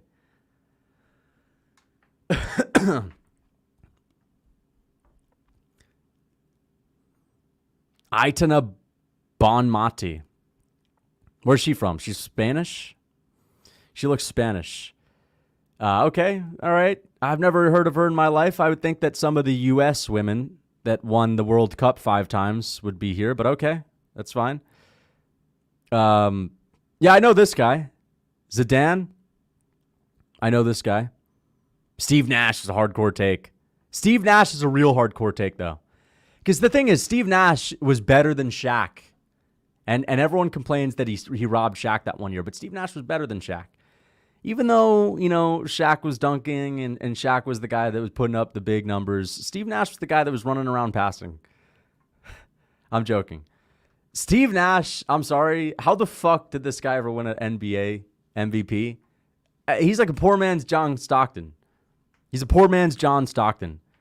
I know he took a completely failed and miserable team and he made them really good, which was impressive. He had a horrible team and he made them really good. But I'm sorry, if you're not slam dunking, you're not one of the GOATs. Sorry. You got to be able to dunk. Nah, he's all right. Steve Nash is pretty good. I bet I could school Steve Nash in a 1v1, to be honest. No, I'm joking. Obviously not. This is such a random pick. Adrian Beltre? Come on, bro. This is a fucking... They just put him on here because they liked him type of thing. Like, he's good. He's a good baseball player, but he's not this good. Derek Jeter? All right. I like this. This is good. I think this is good, but bro, this is what I don't understand. Derek Jeter is good. He's been overrated, but he's still good, and he's influential. Derek Jeter is way more influential than him. I'm sorry, football fans. I know you guys are in here. Derek Jeter is way more influential than Thierry Henry. That's just a fact. I don't care which sport you care about. The Yankee hat, all right? The Yankee hat is more famous than this Arsenal shirt. Straight up. That's just a true thing. Look at Maradona, handball goal. All right, I'll look it up. Derek Jeter's a good pick for this list. He is. Yes, he is. Yes, you know who Derek Jeter is. You don't even know who Thierry Henry is. You know who Jeter is. You know who this guy is. This is like the most recognizable face of baseball in the 2000s. Straight up. Don't even freaking play. All right, let's see. Maradona, handball, goal. Henry's better than Jeter. I don't even know who that is. You have no idea who he is? Yeah, but you're talking about Henry, right? You're talking about Henry. Classic Flukas take. Dude, stop. Stop the BS. Football is the biggest sport on earth. I don't care, bro. Derek Jeter is way more influential than Henry. All right? He just is, dude. All right, let's see. Hand of God. We're looking at the hand of God. This is the Maradona handball thing. Alexi. Okay, like, this is a good take. I've heard of this guy. He's one of the few hockey players I've heard of. Why is he so far below Maya Moore? Stop. This is BS. It doesn't make... And Michaela... Come on, son. All right, I'm looking at Maradona's goal. Here we go. Yeah, that's a handball. That's a handball. You're not allowed to do that. You're not allowed to do that, right? You're showing me this. That's a handball. Why would they call it the hand of God? They're phrasing it as if his goal there was legit. You're not allowed to score like that. He won a World Cup with that. Wow. So he's basically a fraud. Let me guess. They didn't have replays back then. They didn't have direct replays, so they didn't do it. They didn't stop it. Most egregious handball of all time. Yeah. So that's basically a fraudulent World Cup. That's crazy. I thought you were putting me on to like a crazy goal, but I recognize right away that that's illegal in soccer. Kind of crazy how they didn't even catch that. Sports back in the dinosaur era was, you can get away with a lot of that stuff. John Cena's the GOAT for life. John Cena should be on this list. He beat those guys. He beat the salty spittoon guys in wrestling. That's true. That's very true. Anyway, let's continue. Who's this? Jimmy Johnson. We already looked at that. Jeter, Ovechkin. See, this is good. Ovechkin should be on here, but just way higher. Like, the best hockey player in the world is 54? Come on. Luka Modric. Yep, I've heard of this guy before. Alexia Putella. She was put there because she was hot. What is up with all these women in Spain being on the list, but none of the women that have won World Cups over and over and over and over and over again? World Cup. Oh, she's a World Cup winner. Okay, maybe Spain won a World Cup. I forgot. I didn't know that they won a World Cup because the U.S. has been winning those. Calvin Johnson. Dude, I don't even know who this is. Calvin Johnson? Maybe I'll recognize his face. I literally don't even recognize this guy. I don't even know who this is. 6-time Pro Bowler, 3-time first team All-Pro. Hall of Fame. Okay. So he was, this is like the Dirk Nowitzki of football. This is the Dirk Nowitzki of football. This is basically like the only hardcore football fans know how good this guy was. Casual football fans, they'll kind of know him, but they give Terrell Owens, T.O. They give Terrell Owens the hype. This was like the hardcore fans guy who was like really good for like stats, but under the radar because he wasn't like a drama queen. I'm guessing that's basically who he was. This guy literally doesn't watch sports. This is like this is basically the Dirk Nowitzki, like the under the radar guy that was cooking people, but no one really knew him outside of the hardcore fans. Basically, he's the most dominant receiver of all time. That's the thing. You guys will say that, yeah, he's like Volk. He's like Volk of football. People will be like, Jones is the most dominant champ ever, yet he lost to Reyes. And I'll be like, well, Volk is actually like the real craziest resume ever, and they won't even know who he is. And I'll have to double down, and I'll be like, bro, Volk was amazing. You just don't understand. You think Izzy is the man, but you don't even understand. Like, Izzy's resume is completely eclipsed by Volk. That's how people talk about T.O. that aren't fans. T.O., Terrell Owens was like the real GOAT for casual fans. Terrell Owens is the real Terrell Owens is the real GOAT for having that goal or the touchdown where he goes in the middle of the field and he spikes the ball and goes like this. Terrell Owens had a couple of highlights back in the early 2000s. Therefore, he's the GOAT. Okay, J.J. Watt. This is a casual take. I'm sorry. It's a casual take. J.J. Watt is basically the guy that's famous for just being a big oaf. J.J. Watt is the guy that's famous for being a big oaf. Okay? I'm joking. That's literally all you have to do to be in the NFL. You just have to be big as fuck. All you have to do is be big. If you're just big and you're strong, you could literally be an NFL J.J. Watt. No, I'm joking. I'm joking, dude. I'm joking. J.J. Watt's obviously a beast. He was like, known for his defense. Won a couple of titles. Wait, has he ever won the Super Bowl? Oh, he didn't win the Super Bowl. Thoughts on Platino M. Biker? I don't even know who that is, to be honest. Thank you for the $2. J.J. Watt, 5-time Pro Bowler, 5-time first team. Okay, 3-time Defensive Player of the Year. That's pretty good. Only player with 20-plus sacks in multiple seasons. 20-plus sacks in multiple seasons is pretty good. Yeah, he's pretty good. J.J. Watt's like one of those... J.J. Watt's one of those like respectable defense was good, but, you know, we're going to hype him up because he was on defense. But at the end of the day, no one really cares about defense. At the end, that's like hyping up Sean Strickland for being, you know, the best striker ever because of his defense only, right? You're just like, yeah, his defense was good. We got to give him the respect. But it's like a reluctant take because you have to recognize it's like, you know, all right, we're going to give pity points to the defensive people that aren't actually out here scoring touchdowns or making things happen. They're just kind of holding down the fort. It's at the end of the day, we all know it's more impressive to be a quarterback than it is a defensive end. Okay, I'm literally yapping right now. I'm just kind of joking with this, but you guys get my point. When they're hyping up the defense, when they're giving you like this guy was such a good defender, they're like, okay, so he was like the second best player on his team, basically. Is what you're gonna have to say. No one is winning championships with defense alone, except for Sean Strickland. Okay? Nah, defense can be good. Defense can be good, but you'll never be the GOAT.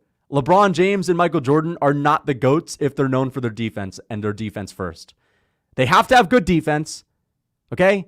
You have to have good defense, but you can't be LeBron or Jordan if you're a defensive first player. The best player in sports, the best fighter will always be a guy that imposes their will. Okay? All right. But obviously, I recognize that football, you know, you have different positions. It's fine. Mo is a good take. It's a hardcore take. Mariano Rivera is a hardcore take. Hey, yo, this basically proves what I was just saying. Mariano Rivera, he's a closer. You know, closers in baseball, they only pitch the last inning. They pitch the last 2 innings. They're the guy that's expected to throw, to get 6 outs. They're not the starting pitcher. They're not pitching most of the game. They're only doing the last few. So it's like, okay, we're giving this guy credit, but you can never be the best pitcher ever if you're a reliever. Oh, dude, stop. Stop. Don't even tell me you don't know who the fuck this is. That sucks. Damn, you know who Mo is? You know Mo? Screw baseball. Baseball sucks. Dude, Mariano Rivera could... Mariano Rivera could own your bloodline, son. I feel like a football fan right now talking to all the Europeans. Mariano Rivera could own you. All right, he could buy your whole life. I'm joking. That's like the rebuttal that you get from soccer fans when someone's asking who is this guy in the comments of an NBA post. Anyway, this is a pitcher in baseball. He was a closer. He's the best reliever ever. Reliever is a pitcher that goes in at the end of the game to get the last couple outs. So if your team is winning, you want a pitcher that's going to be for sure getting the last couple outs that aren't going to fuck it up. And you have to take the original pitcher out because you can't throw 100 pitches. Your arm is going to fall off. So that's what his role is. He's like a defensive guy, you know? You can never be the best pitcher if you're a reliever. That's just how it is. You know, you get the credit, but you can't be Cy Young. Basically, he's not a bench warmer. Oh, Candace Parker. Candace Parker. Woohoo! Thank you for your service. I'm joking. People in chat complaining why no MMA talk, but they ain't shit to talk about. True. No, but this is actually a good list. I'm a hardcore sports fan. Ray Lewis is actually a hardcore take. Ray Lewis is actually a hardcore take. Your majority audience is in the EU and Asia, little bro. Stop yapping about baseball, okay? Ray Lewis is a hardcore take. Okay? Because he was one of these defensive guys that used to, you know, he was like J.J. Watt. He's like a poor man's J.J. Watt. Yeah, he's a good J.J. Watt. He's a good version of J.J. Watt. They're basically level, but it's defense. You know, it's defense. People hype up Ray Lewis. Oh, Ray Lewis is one of the GOATs. He used to sack people. He used to tackle people, but he was never scoring the touchdowns. Let's get on to the next one. This is a real hardcore take. A real hardcore take. Let me explain this to you guys. This is the equivalent of, I'm trying to think of, this is like if Max Holloway were to have the best defense in combat sports. That's basically what it is. This is basically the best offensive striker with the best defense. If you're a soccer player, it's like if The best striker, like Ronaldo, was also the best defender on the team at the same time. Ohtani is probably the most talented baseball player of all time, period. I know Aaron Judge is really good, but Ohtani is the most talented baseball player ever, straight up. He pitches, he hits, insanely good. Basically Makachev. Yeah, but he's crazier than that, to be honest. But yeah, kind of, in a way. I'd rather watch Sean Strickland versus Paulo Costa twice than I mean, I agree. Unless it's a playoff game. I never watch baseball, but I know about Ohtani. True. Ohtani's actually a beast. He could win a whole game by himself, basically. True. Anyway, let's see. Oh, Alessia and Felix. She's pretty good, man. She's pretty good. Fit track and field girl. I've heard of Alessia Felix. She's pretty good. Oh, Mia Hamm, man. She's this. Dude, you don't want to mess with her.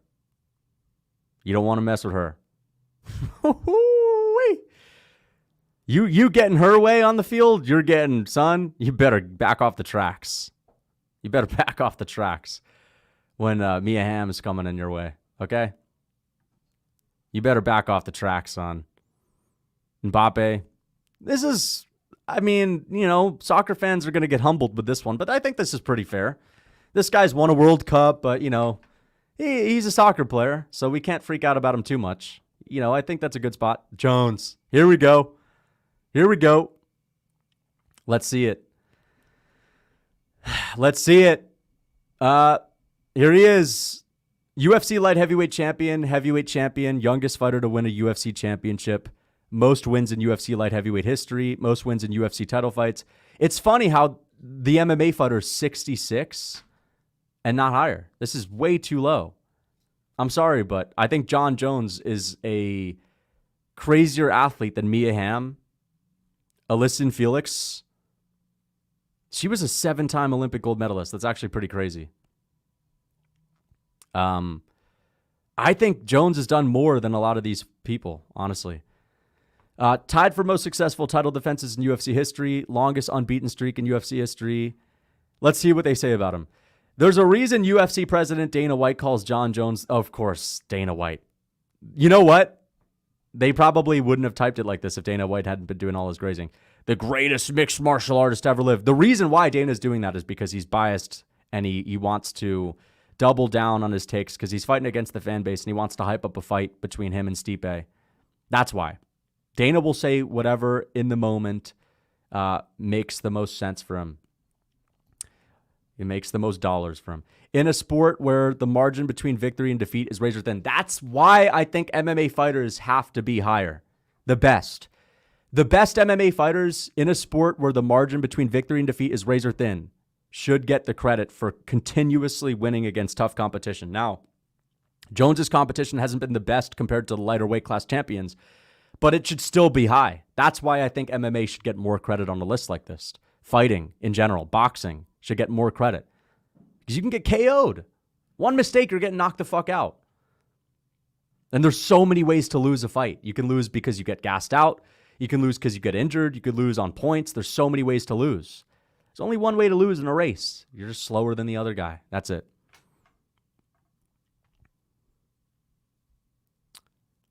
After becoming the youngest... Oh, wait, let's see. In a sport where the margin between victory and defeat is razor thin, Jones has managed to go 16 years without being defeated by an opponent. His only loss came via a controversial DQ to Matt Hamill. That's BS. Casual. They don't know that he got his ass kicked by Dominic Reyes. After becoming the youngest fighter to win a UFC championship in 2011, Jones went dominant on a litany of Hall of Fame caliber fighters for the next 4 years, with impressive wins over the likes of Daniel Cormier, Quentin Rampage Jackson, Lyoto Machida, Vitor Belfort, Rashad Evans. Not only did he beat them, but he did so by playing to his opponent's strengths. That's true. And then running roughshod over them. The resume is undeniable, and the accolades are still piling up. Wait, so this guy Andreas Hale wrote this? Who's writing this? Oh, there's like different writers for every single one. So this is all over the place. Where's Fedor? I mean, Fedor should be maybe top 100 or something, but Fedor was a 90s guy. James Harden. Come on, bro. Come on, bro. Come on, bro. This is literally just he scored a couple of threes in the finals. Therefore, he makes the list. Come on. Volkanovski is a better athlete in his sport than James Harden is in his. Volkanovski, guys, just look up ranking the top 100 professional athletes, ESPN. That's how you can find it. Volkanovski has accomplished more in his sport than James Harden has in his. That's why Volk should be higher.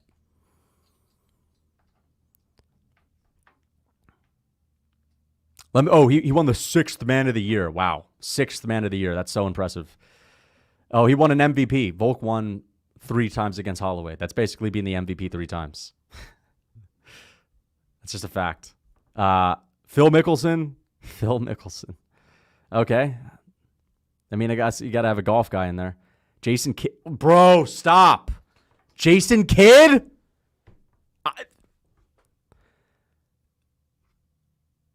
This is one of those athletes where I've maybe heard of them a couple times. This dude in no universe should be higher than even Max Holloway and Dustin Poirier. Okay? Tony Ferguson should be higher than Jason Kidd. Tony Ferguson should be higher than Jason Kidd. All right? Freaking Maidana, the boxer Maidana, should be higher than Jason Kidd. Nick Diaz should be higher than Jason Kidd. This is BS. Basketball, baseball, yeah, they have like 2 MMA fighters. Fucking pathetic. Andreas Iniesta, this is literally the equivalent. Who is this? This is Benil Dariush of soccer. This is the Benil Dariush of soccer. Andreas Iniesta. Of course. Old head. Literal old head. Who's another old fighter? This is the Ronnie Yaya of soccer. He's the GOAT midfielder, lad. Oh, I'm sorry. He's the GOAT midfielder. Never mind. Let's put some respect on his name. You don't understand? Andreas Iniesta was the GOAT, lad. He was the absolute GOAT, lad. This guy was a fucking monster, lad. He was an absolute bopper, lad. Manny Pacquiao. Manny Pacquiao should be higher than Iniesta, son. Manny Pacquiao should be top 50. Manny Pacquiao. Dude, I know who Manny Pacquiao was before I even knew Floyd Mayweather. I remember being 4 years old, maybe 5. 4 or 5 years old, and I was watching Manny Pacquiao highlights on YouTube. This may have even been before YouTube. Dude, this was before YouTube. I remember watching Manny Pacquiao highlights before YouTube. He should be way higher than this. This is the issue. This is the issue. You got Pacquiao at 71. And you've got Candace Parker higher than Pacquiao. That's the issue. That's the issue. Shaun White. Dude, you got to have Shaun White in the mix, man. Shaun White won. He won 15 X Games. 15 Stoner Games at the X Games, bro. Shaun White. These sports, these are fucking weed sports. These are the weed sports. You're winning in this, in the X Games. You're winning in skateboarding and freaking snowboarding. Those are the hobby sports, literally. Congrats. You won in the weed sports games. Nah, Shaun White obviously is good. I respect it. It's not just the weed sports. They take their career seriously. I get it. Dangerous sports. True. They're cool sports. I'm just joking around. They're like the freaking, you may as well, hook yourself up to a boat, a motorboat, and fly on the water and call that a sport, You may as well just get on a bike and go over a ramp and become a champion.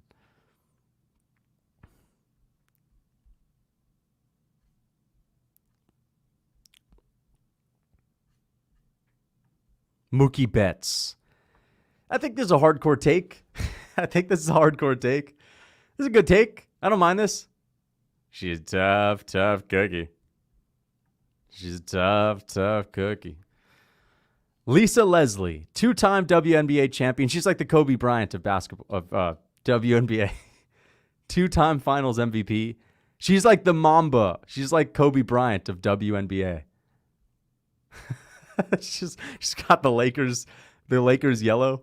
She's got the Lakers yellow. She's got the frickin' Mamba mentality look. Dude, stop. Fuck you. It's the uniform, you fool. It's the uniform, you fool. Leslie was okay. And two-time WNBA champions. But she made a global impact on the game, winning 4 Olympic gold medals. Wow, that's like Kobe. Kobe was the Olympics guy. Every now and then you have like the GOAT of the sport, but then you have the third GOAT who's the Olympics guy. Like Kobe was the guy that won all the Olympic games. Jordan won the Olympic games too, to be fair. So I'm kind of just waffling, but you get my point. She's like the Kobe of WNBA. Come on, bro. Yoel Romero is higher than Xavi Hernandez. Xavi Hernandez, son. Come on. Are we really doing this right now? How many fucking Real Madrid, Barcelona bench warmers are we going to have on the top 100? You know what it is? They're afraid that all the soccer hooligans are going to give them shit. They're afraid that the soccer hooligans are going to show up at their base where they make this article. Because the hooligans will never let them hear the end of it. So they have to include everyone on Real Madrid and Barcelona. Abdul Rashid's Saludayev should be there. Who is that? Sounds like one of these people that's linked up to Habib or something. Thank you for the 20.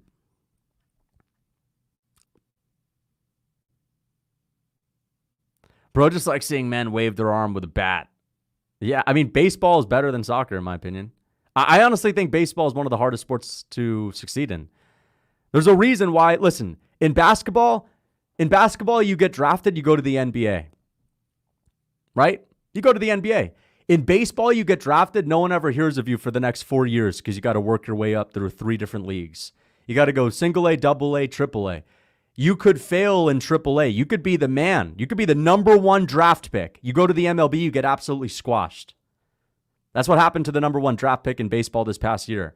Number 1 draft pick, Jackson Holiday. He went to the MLB and got absolutely squashed. He got 1 hit out of like 30 at-bats. That's the thing about baseball. You may think it's boring, but it is really difficult to be good in baseball. You have that's basically 3 college levels that you have to go past. There's college baseball, then there's drafting, then there's single A, then there's double A, then there's triple A, then there's MLB. So the best guys on the draft they're not even brought into the Major League Baseball for like 4 years. Because they still ain't shit. They still ain't good. There are so many levels. That's the thing. In soccer, you've got like 17-year-olds on Spain. The 17-year-old guy on Spain that's winning them a Euros championship. That's unheard of in baseball. Too many levels. Every now and then you've got people like Juan Soto that do well, but still. It's just true. Anthony Smith on paper should be higher than most. Anthony Smith on paper. Was Chris Paul on the list? No, I haven't seen Chris Paul. I've seen Wade. I haven't seen Paul.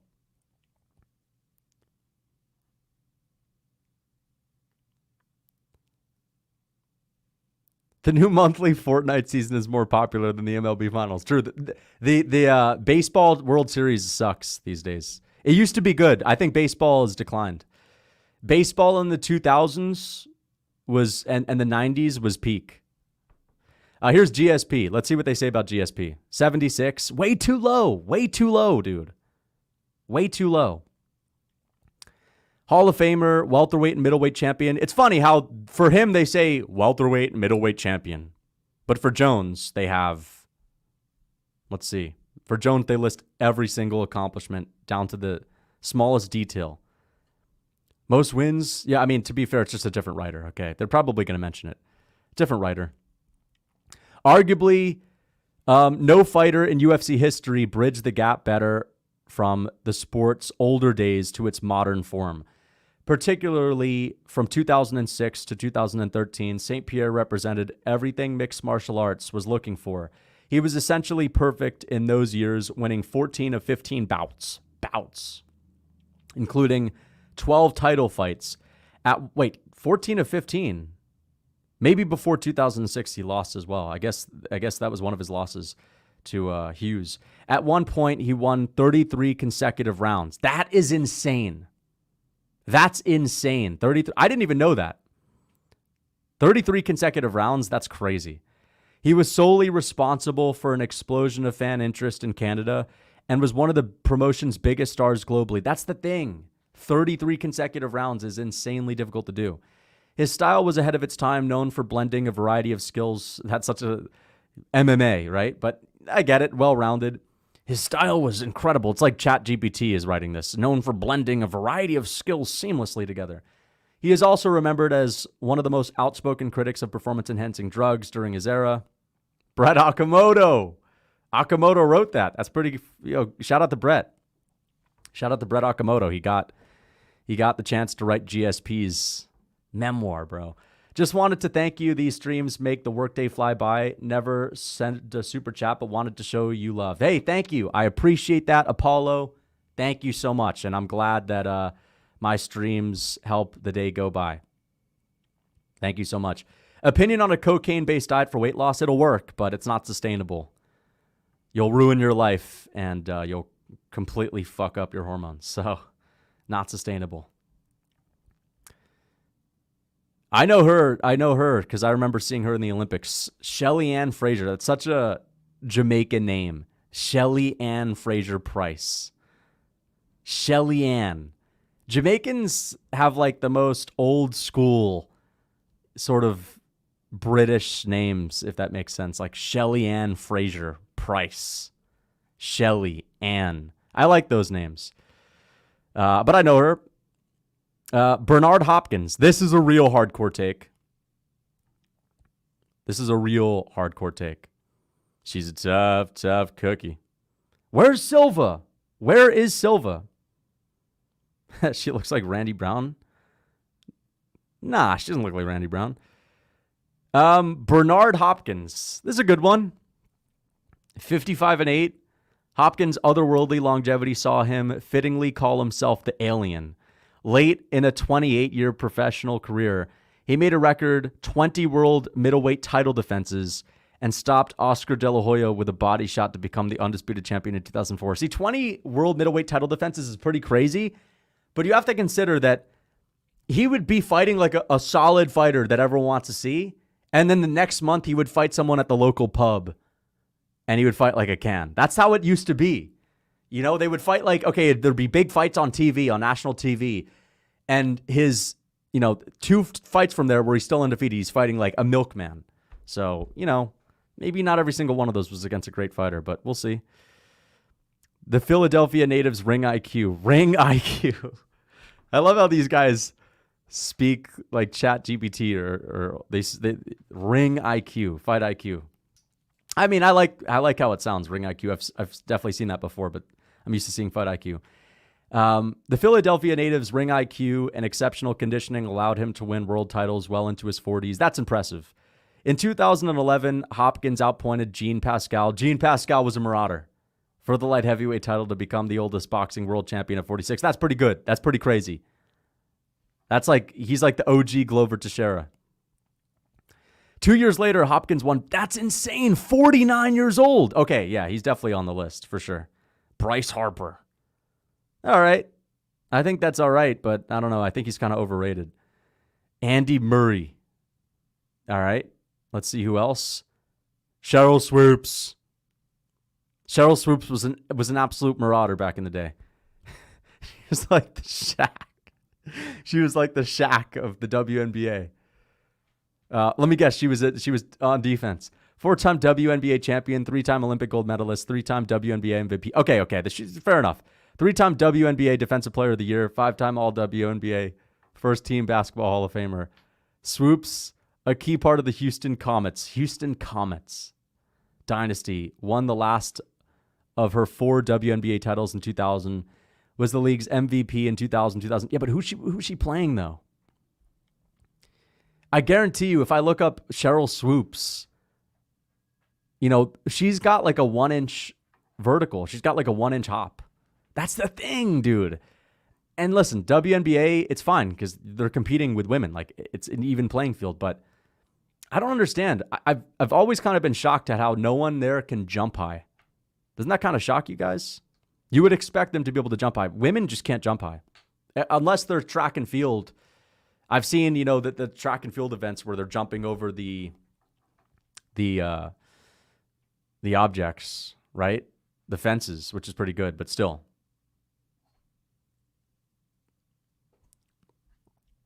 Let's see, what else? Gymnastics, Kohei Uchimura is this guy from Japan. Yeah, gymnastics, okay. Chris Paul. Here's Chris Paul. All right, Chris Paul. All right. Laura Jack. Oh, dude, stop! You know what? I'm fucking tired of this, man. It's just so obvious and so blatant what they're doing. Like, we're basically going to have anyone that's ever won a WNBA MVP on the top 100 athletes of the last 20 years. Fuck off. Fuck off. Conor McGregor is way more important for his sport, way more influential, and has done enough. He won 2 world titles and defeated Jose Aldo. That's the issue. Of course it's DEI, bro. That's the issue. You've got Laura Jackson. This is like the 50th WNBA player. No Conor McGregor? Come on. What are we doing? This is fucking pathetic. There's so many other athletes that you could put on here. You could literally put on, I don't know. You could put on a million other people. You could have Jeremy Lin on here. Not Jeremy Lin. You could literally have Tai Tuivasa on here before. Derek Lewis should be on here before Laura Jackson. Who else? Eddie Alvarez, okay? You cannot tell me that Laura Jackson was more influential than Dustin Poirier. Stop. But whatever, we're literally just complaining about BS. We all know it's BS, but it is what it is. I mean, I shouldn't even allow this to piss me off because I understand where it comes from. I understand that the criteria is terrible. I shouldn't even allow. They shouldn't even piss me off with this. Lucas, is it safe to say if Usman loses his next fight, his legacy is overrated considering he fought guys like Covington and Masvidal twice? It depends on who he loses to and how. If he loses to Shavkat in a close fight, then I would say no. If he loses to Joaquin Buckley and he gets dominated, I would say, yeah, maybe a little bit. But Usman's getting older as well. You have to factor that in. But if he just has a close fight with Shavkat, then no. Because he's, 37? He's not in his prime anymore. He's got wobbly, cobbly knees. Shavkat's excellent in his prime. The difference between being in your prime and being old is a win in a close fight or a loss in a close fight sometimes. Yeah, I would have Saenchai on here. I would have Saenchai before Lauren Jackson. Kawhi Leonard should be higher than Lauren Jackson. Venus Williams, okay. Ronaldo, okay. Roy Halladay. All right. Anika Sorenstam, okay.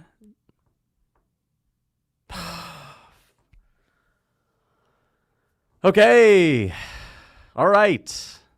She's a tough cookie. Not Conor McGregor, though. Not McGregor. No Volk. Right? No Demetrius Johnson, who's respected by all the media members, right? All the people that are writing articles in MMA. Not Demetrius Johnson. Not Volk. Not Max Holloway. Not even Adesanya. Not even Adesanya. I don't think Adesanya is necessary, but not even Izzy. Not even Izzy. Not even Amanda Nunes, right? No Nunes, no Shevchenko. Come on. Not the greatest women's fighter ever? I understand, well, there's not many people to go into it. Well, how many people go into women's basketball in the 90s that are playing in the early 2000s? Now, I think women's basketball is becoming more popular, but how many people really go into it? Right? I know a lot more women go into it than in MMA. I get that, but still. Not even Habib. Not even Habib. Habib should be on here. Conor should be on here. I'm not saying everyone needs to be on here. I'll give you 5 people that need to be on here. Demetrius Johnson, Habib, Conor McGregor, even if it's a casual take. Volkanovski is a hardcore take, but should be on here. Volkanovski should be on here. Holloway should be on here. Anderson Silva should be on here. Anderson Silva, 100% should be on here. Stipe Miocic should be on here. The greatest heavyweight of all time in fighting sports is not on here. But again, listen, it's stupid to complain about this because you already know what to expect. It's dumb to complain about this. It's like you're arguing with a wall. So me getting amped up, it is actually pissing me off, but I also understand that, this is what we should expect from an ESPN list, right? This is what we should expect. I was actually not surprised when I heard that John Jones and GSP were lower on the list. I wasn't surprised. I was like, well, obviously they're going to have like a million other athletes on there. But yeah, I'm just saying this list is terrible. Aaron Rodgers, Pedro Martinez is a hardcore take. This is a hardcore take. Pedro Martinez was an absolute killer in the 90s. Stop glazing MMA fighters are the lowest tier athletes. Oh, yeah. Your favorite sport, MMA fighters, are the lowest tier athletes. Yeah, the WNBA basketball players. The women's basketball players are just of a higher crop. Stop. Stop the nonsense. Stop the nonsense.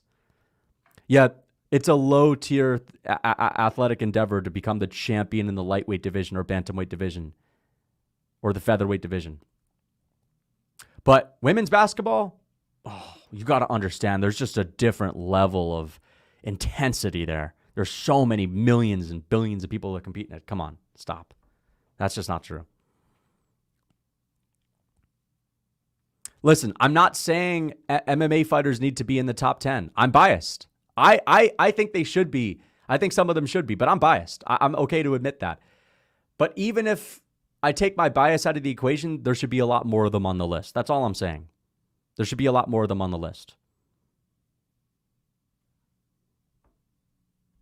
MMA is shit for athletics. Just enjoy the... Well, that's the thing. It's a gladiator sport, but in a way, it's more of a sport than a lot of these other sports because you can't afford to make mistakes that often at the highest level. It's incredibly hard to be dominant when you can get knocked out and make one mistake, or you can get tired and you can get injured. And there's, the mentality that comes into it. They talk about Mamba mentality for a basketball game. Oh, you have the killer mentality for a basketball game. What about when it matters in a war? And you're getting beat on, you're getting your ass kicked, you're tired. What about that? That's when, the mentality matters more than some of these other sports. So of course I'm biased towards MMA, as I should be. It's the best sport. And I'm surprised that there's a lot of flack in the chat. Again, I understand that there's a whole lot more people that go into soccer. There's a whole lot more people that go into basketball, baseball, all these other sports. I get it. I'm not saying MMA has to be the highest, but there should be a lot more of them on the list. Straight up. Fighting is objectively the best sport, in my opinion. It should be higher on this list.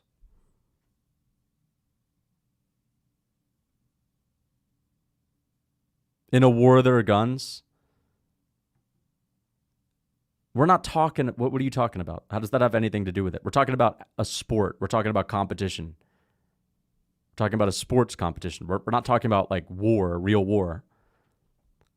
One person competing against another person and fighting. That's one of the hardest sports to do well at. Usyk, who unified all the belts, and Pereira, combat GOAT. Yep, exactly. Usyk, who unified all the belts, should be top 100. Alex Pereira should be top 50. I 100% agree with you. It's more a popularity contest. That is partly true, but it's also a pat on the back, diversity, and inclusion contest as well, because you've got 50 people from women's basketball on the list. Like Pedro Martinez is not that popular outside of hardcore baseball fans. So this ain't a popularity pick. This is a based on resume alone pick because he's done he's had a bunch of accomplishments. But then you'll have someone like this who's not even known at all, who's not popular, who has okay accomplishments, but they're on the list because, it's a pat on the back. And then you've got people like, I don't know, there's some other people that are on here just because they're popular. Like Simone Biles is 7 because she's popular, right? Otani was on here. Otani was higher. I don't know. I think he's like in the 60s. Ronaldinho is, this is a good take. This is a good take, man. Zlatan is a good take. Okay. Darrell Revis. But no Alex Pereira, no Usyk. Okay, sure. Darrell Revis. Oh, wow. The best cricket player on earth is 97. Listen, I am not a fan of cricket. I don't watch cricket at all. But 97, you've got 50 women's basketball players above the best cricket player on earth. Come on. Connor McDavid. Ed Reed. I don't even know who that is. Charles Woodson. I don't even know who this is. Cricket is not better than baseball. Stop. People will say Mamba mentality, but not bat an eye to actually watch Warriors. Exactly. Cejudo robbed? Even Henry Cejudo, an Olympic gold medalist. He should be on the list. Listen, I say that his resume is overrated in MMA, but he won a gold medal in wrestling. Where are the wrestling athletes? Where are the gold medalists like Jordan Burroughs? Jordan Burroughs has won so many gold medals in wrestling, right? But nope, we're going to put Darrell Revis on the list. Get the fuck out of here. Why? Because he had a couple of all-star games? Hall of Famer? He got a couple of all-star games, so it's better than winning gold in one of the most competitive sports. Notice how there aren't a lot of Russians on here either, so it's obviously mostly American athletes. There's some European athletes, but it's mostly like the popular sports in the U.S. and, football, of course. Yeah, no Jordan Burroughs, but definitely Lisa Leslie. Manny Pacquiao at 71. No Henry Cejudo, but we're going to include this soccer player that has, he's just a soccer player. Am I wrong in saying this? Andres Iniesta, should he be higher than Jordan Burroughs? Should he be higher than Alex Pereira? Should he be higher than Usyk? No, he shouldn't. You have a bunch of football players. What makes this guy so much different? World Cup winner, 2-time European Championship League winner. Bro, he's the GOAT. Fuck. Okay. Yes, bro. This guy's literally the best. You don't understand. Okay, fair enough. Maybe I'm a casual. No, he shouldn't be higher than them. You're right. I'll take, man. Conor McGregor is the GOAT. Do you know how much he did for the sport, man? But McGregor should be on here. McGregor is the first guy to beat Jose Aldo and won 2 different belts. Of course he should be on here. Jason Kidd? Get the fuck out of here, man. I'm sorry. But there should be... Henry Cejudo should be higher than Jason Kidd. Alex Pereira should be higher. Stipe Miocic should be higher. Anderson Silva should be higher. Okay? Conor McGregor should be higher. Khabib should be higher. Volk should be higher. Aldo should be higher. You should at least have... You know what? You should have the top 10 MMA fighters ever on this list. You should have every single top 10 MMA fighter in the top 100. Straight up. No, you don't understand. It's the caliber of athlete. Oh, yeah, the caliber of athlete. So we're just going to include, one of the 2,000 people that compete in WNBA. Aaron Judge should be on here. I agree. Judge should be on here. He should be on here too. But no, Jason Kidd. Jason Kidd is going to be on here. Makes no sense. Jason Kidd, I understand he was good, but let's relax.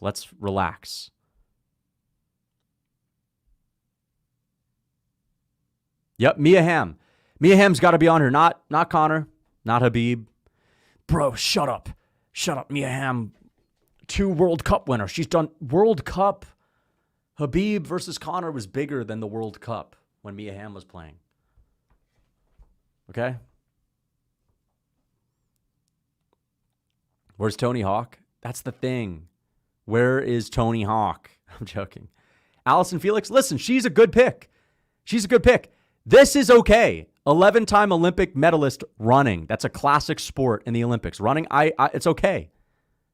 Mia Hamm, I've actually heard of Mia Hamm, actually, now that I think of it. Candace Parker, okay, I don't mind it. But, who else is... Oh, fucking hell. Come on.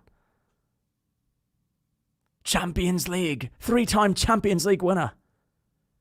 Alexia Putellas. Come on. You know what? There should be the top 10 MMA fighters of all time. There should be at least a couple of Olympic gold medalist wrestlers on here. Dan Snyder. I don't know, how many golds does Dan Snyder have? I think the most decorated wrestlers in the Olympics should be on here. Guys that have like multiple gold medals. Eddie Hall. Dude, Eddie Hall should not be on. Listen, Eddie Hall's good, but he wasn't even the most dominant strongman. Zydrunas Savickas should be on here, not Eddie Hall. Or Brian Shaw. Brian Shaw or Zydrunas Savickas from Lithuania. That's a real hardcore take. You're a casual strongman. You're a casual strongman fan. It's either Zydrunas Savickas or Brian Shaw. Real ones know. Only real hardcores know Zydrunas Savickas. Zydrunas Savickas. I'm probably pronouncing his name wrong too. Mike's muted? Oh, fuck. Yeah, Brittany Griner. Exactly. Brittany Griner. You may as well put her in the top 10 based on what we've been seeing. Gordon Ryan. I mean, listen, I don't have an issue with it, but I actually don't mind Gordon Ryan being in the top 100. But jiu-jitsu's like chess, you know? Jiu-jitsu's like chess. Is it really a sport? I know it's definitely more of a sport than chess. I'm joking. Bodybuilding isn't. I'm not talking about bodybuilding. I'm talking about strongmen. Bodybuilding, definitely not. But strongmen is a sport. I think strongmen is a sport. It's not just it's not just bench pressing. They're actual real athletic movements.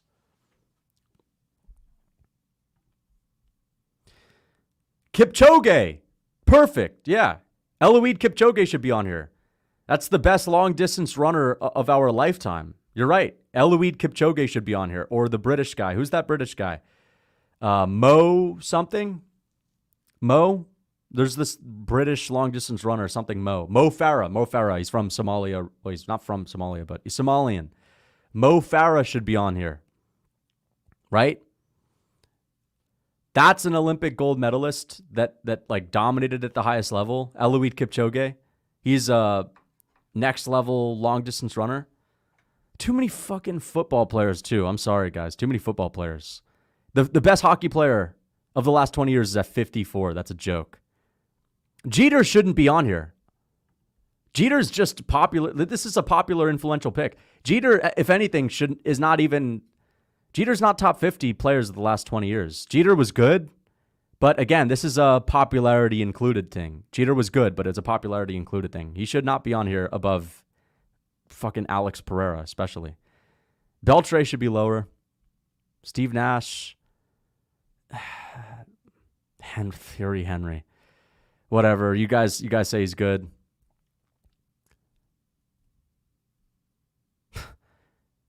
Okay, I don't mind, but where are the Olympic wrestling gold medals? We're putting skiing here, but not wrestling. How does that make any sense? Barry Bonds played like 4 seasons in the 2000s. Maya Moore. Maya Emelianenko. Maya Emelianenko. Omar Emelianenko. Lance Armstrong. Where's Lance Armstrong exactly? This is a shit list. They're not even including some of the most legendary athletes because they're making way for all of these like fucking basketball players, son. You know, it's annoying as hell.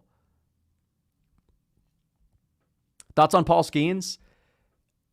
I don't understand how good he is, to be honest. Like, it seems like he's only had a couple of starts in baseball. People are saying he's like a generational talent, but I don't know. He's only had like 6 starts, so it's not like he's even been pitching the whole year. I don't know. I guess he's good. He averages 100 miles per hour. He's probably really good. But I've for whatever reason, I never see the MLB. I hadn't seen the MLB posting his stats or his games until recently. But yeah, he's obviously good. Where's Bruno Silva? Exactly. Where the fuck is Bruno Silva, man? He had a close fight with Alex Pereira. Stop disrespecting Henry. He's the PL GOAT. Okay. Henry Thier. He's good. Thank you for the $2. Listen, I'm sure this guy's good. I'm not a football fan, so I'm sure he's good. I'm sure he deserves to be on here.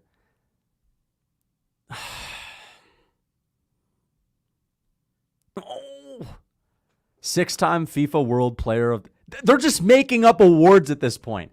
World Player of the Year. Why? Because she freaking did some charity work? Brazil's top goal scorer all time. Record World Cup goal scorer. Fine. Golden Ball winner. Golden Ball winner. Golden Boot. What? They're just making this up. Golden Boot winner and a Golden Ball winner. How many awards are there? She's probably good, though. Marta, she doesn't even have a last name. They fucking simulated a random person and tried to act like we wouldn't notice. This is straight up a simulated character that no one's ever heard of in real life. This is the perfect fucking way to sneak it in. Marta. No one's ever heard of her. You guys know her? Do you guys know her? I'm pretty sure you might. She's like the women's Neymar. No? Let me look up Marta. She's literally the fucking Zagano. She's the cyborg of women's soccer. That's literally her. She's the cyborg of women's soccer.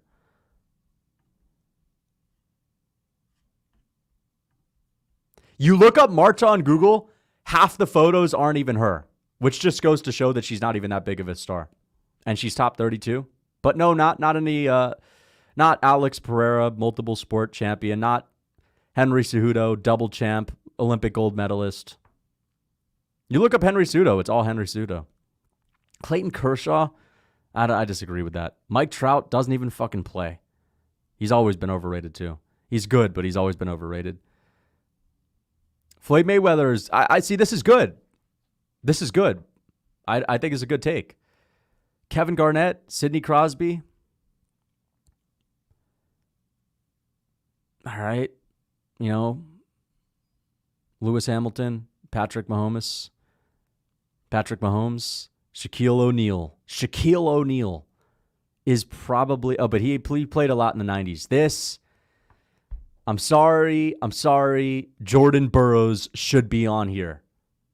It is harder to win gold in the Olympics in wrestling in the middleweight divisions, like middleweight in the middle of the divisions, not heavyweight class, not the lightest weight class, than it is to win Olympic gold medals in 2 different Olympics.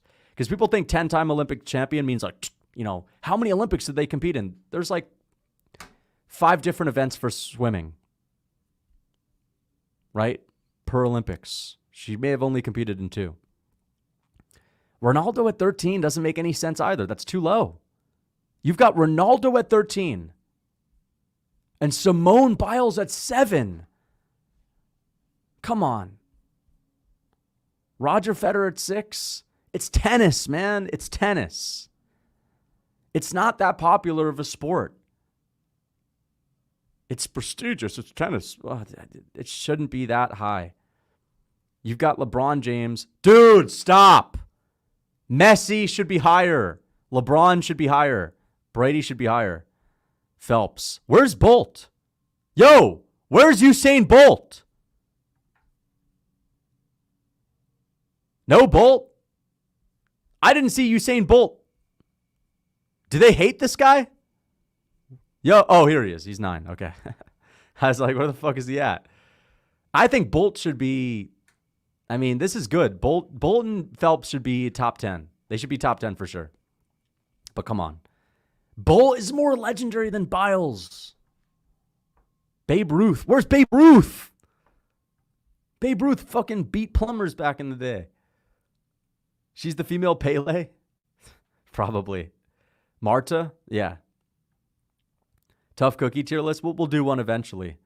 Thank you for the 2 months membership. Only 2 or 3 women deserve to be there? Listen, dude, there's too many. I'm sorry, there's too many. They have people like Eloise Kipchoge, Mo Farah, Jordan Burroughs, Alex Pereira, Volkanovski, Demetrius Johnson, Anderson Silva. I mean, listen, you don't even need all the hardcore takes. Put Conor on here. Even though Conor's not top 10 all time, put him on here. Usyk should be on here. Martha Emelianenko.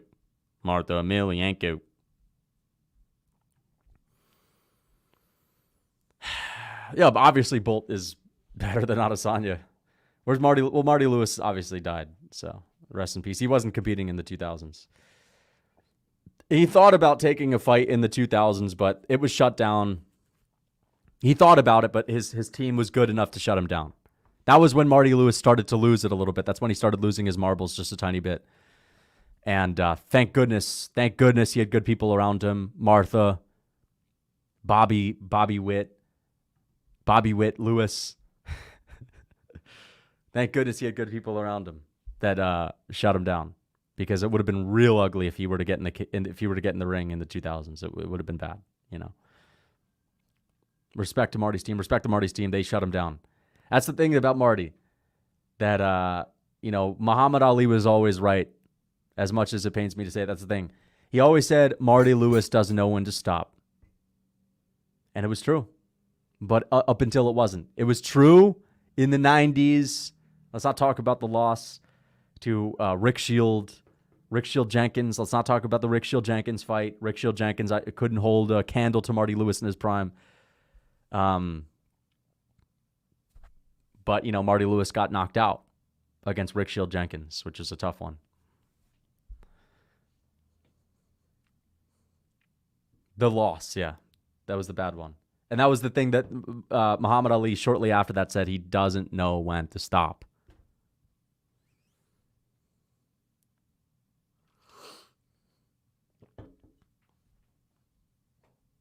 They got to get Shamil up on the list. Dude, I can't wait. You guys realize we're only 2 weeks away from Sandhagen versus Umar. We're 2 weeks away from Shamil versus...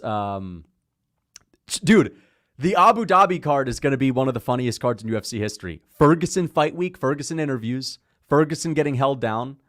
We've also got Nick Diaz, grumpy old Nick Diaz is going to be fighting. And we've got Shamil the Blob Gaziev. So we have 3 of the funniest fights. We have the return of Guram Kutuledzhi. Let me pull up this card. You guys don't understand how goated this card is. Not only for good fights, but just memeable fights.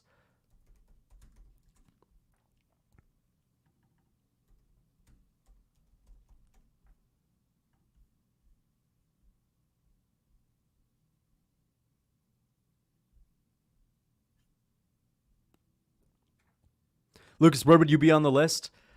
To be honest, I'd probably put myself at around the 800 spot. Listen, I obviously can't hold a candle to even the people that I'm critiquing. They should be in the top 500, but I'd maybe put myself at the number somewhere in the top 1,000. Because even though I haven't accomplished that much, I think just based on what I've been able to accomplish, the running, the fact that I've been able to get in good shape, definitely put myself somewhere in there. Okay, here we go. I'll show you guys how sick this fight night is. This is only in 2 weeks. This is the week after the UK card. Look at how dope this is. Sandhagen Umar, which is an amazing fight. I am rooting for Sandhagen. I really want him to win. But, if he loses, that's going to suck. But we'll see if his test tubes can help him. Vicente Luque versus Nick Diaz. Grumpy old Nick Diaz. There's going to be delusional Nick Diaz fans saying that he's going to beat Vicente Luque, which is going to be something to laugh at on fight week. Vera versus Figueiredo. Sick fight. Ferguson versus Chiesa. He'll have Goggins in his corner, and Ferguson will be too weak to get up. And the reason why it's funny is because I don't want to see Ferguson lose. It's funny because he's going to give the most confident pre-fight interview that you've ever seen. He gets more confident and more obnoxious and more aggressive every interview he does on fight week. So he'll be even more amped up going into this one than he was going into the Pimblett fight. Just to go out there and get held down by Michael Chiesa. Dern versus Lupi. All right. If you want to crack out the lotion. Joel Alvarez versus Elvis Brenner. Sick fight. Elvis Brenner got a hair transplant, I see. And Joel Alvarez. That's actually a sick fight. It was supposed to be Alvarez versus Rebecki. But then, that fell through, and now Alvarez has Elvis Brenner. Epic fight. Azamat Mirzakhanov, Alonzo Manifield, which is a sick fight. The density maxer himself, bro. We have the blob and the density maxer on the same. I didn't even know this was on here. I literally didn't even know this was on here. This card is even better than I thought. The density maxer Azamat Mirzakhanov is on here. You've got Shamil the Blob Gaziev versus Dontel Mays on here as well. You've got Guram Kutuledzhi versus Abdul Karim Al-Sawadi. Remember, if Guram doesn't dominate, it just goes to show that he was a fraud because, the Weasel used to talk about Guram being someone that could compete with anyone in the top 5, then he gets beat by Elvis Brenner. Imagine if he has a close fight with Abdul. And Abdul's all right. Abdul's actually pretty good. We got the staff girl, Victoria Dudakova, Jai Herbert, Rolando Bedoya, Dennis Talulin versus Sergio Dumas. That fight was supposed to happen a few weeks ago. I don't know why it was moved, but I guess it's happening on this card. That's a good fight. The night's going to start off shitty.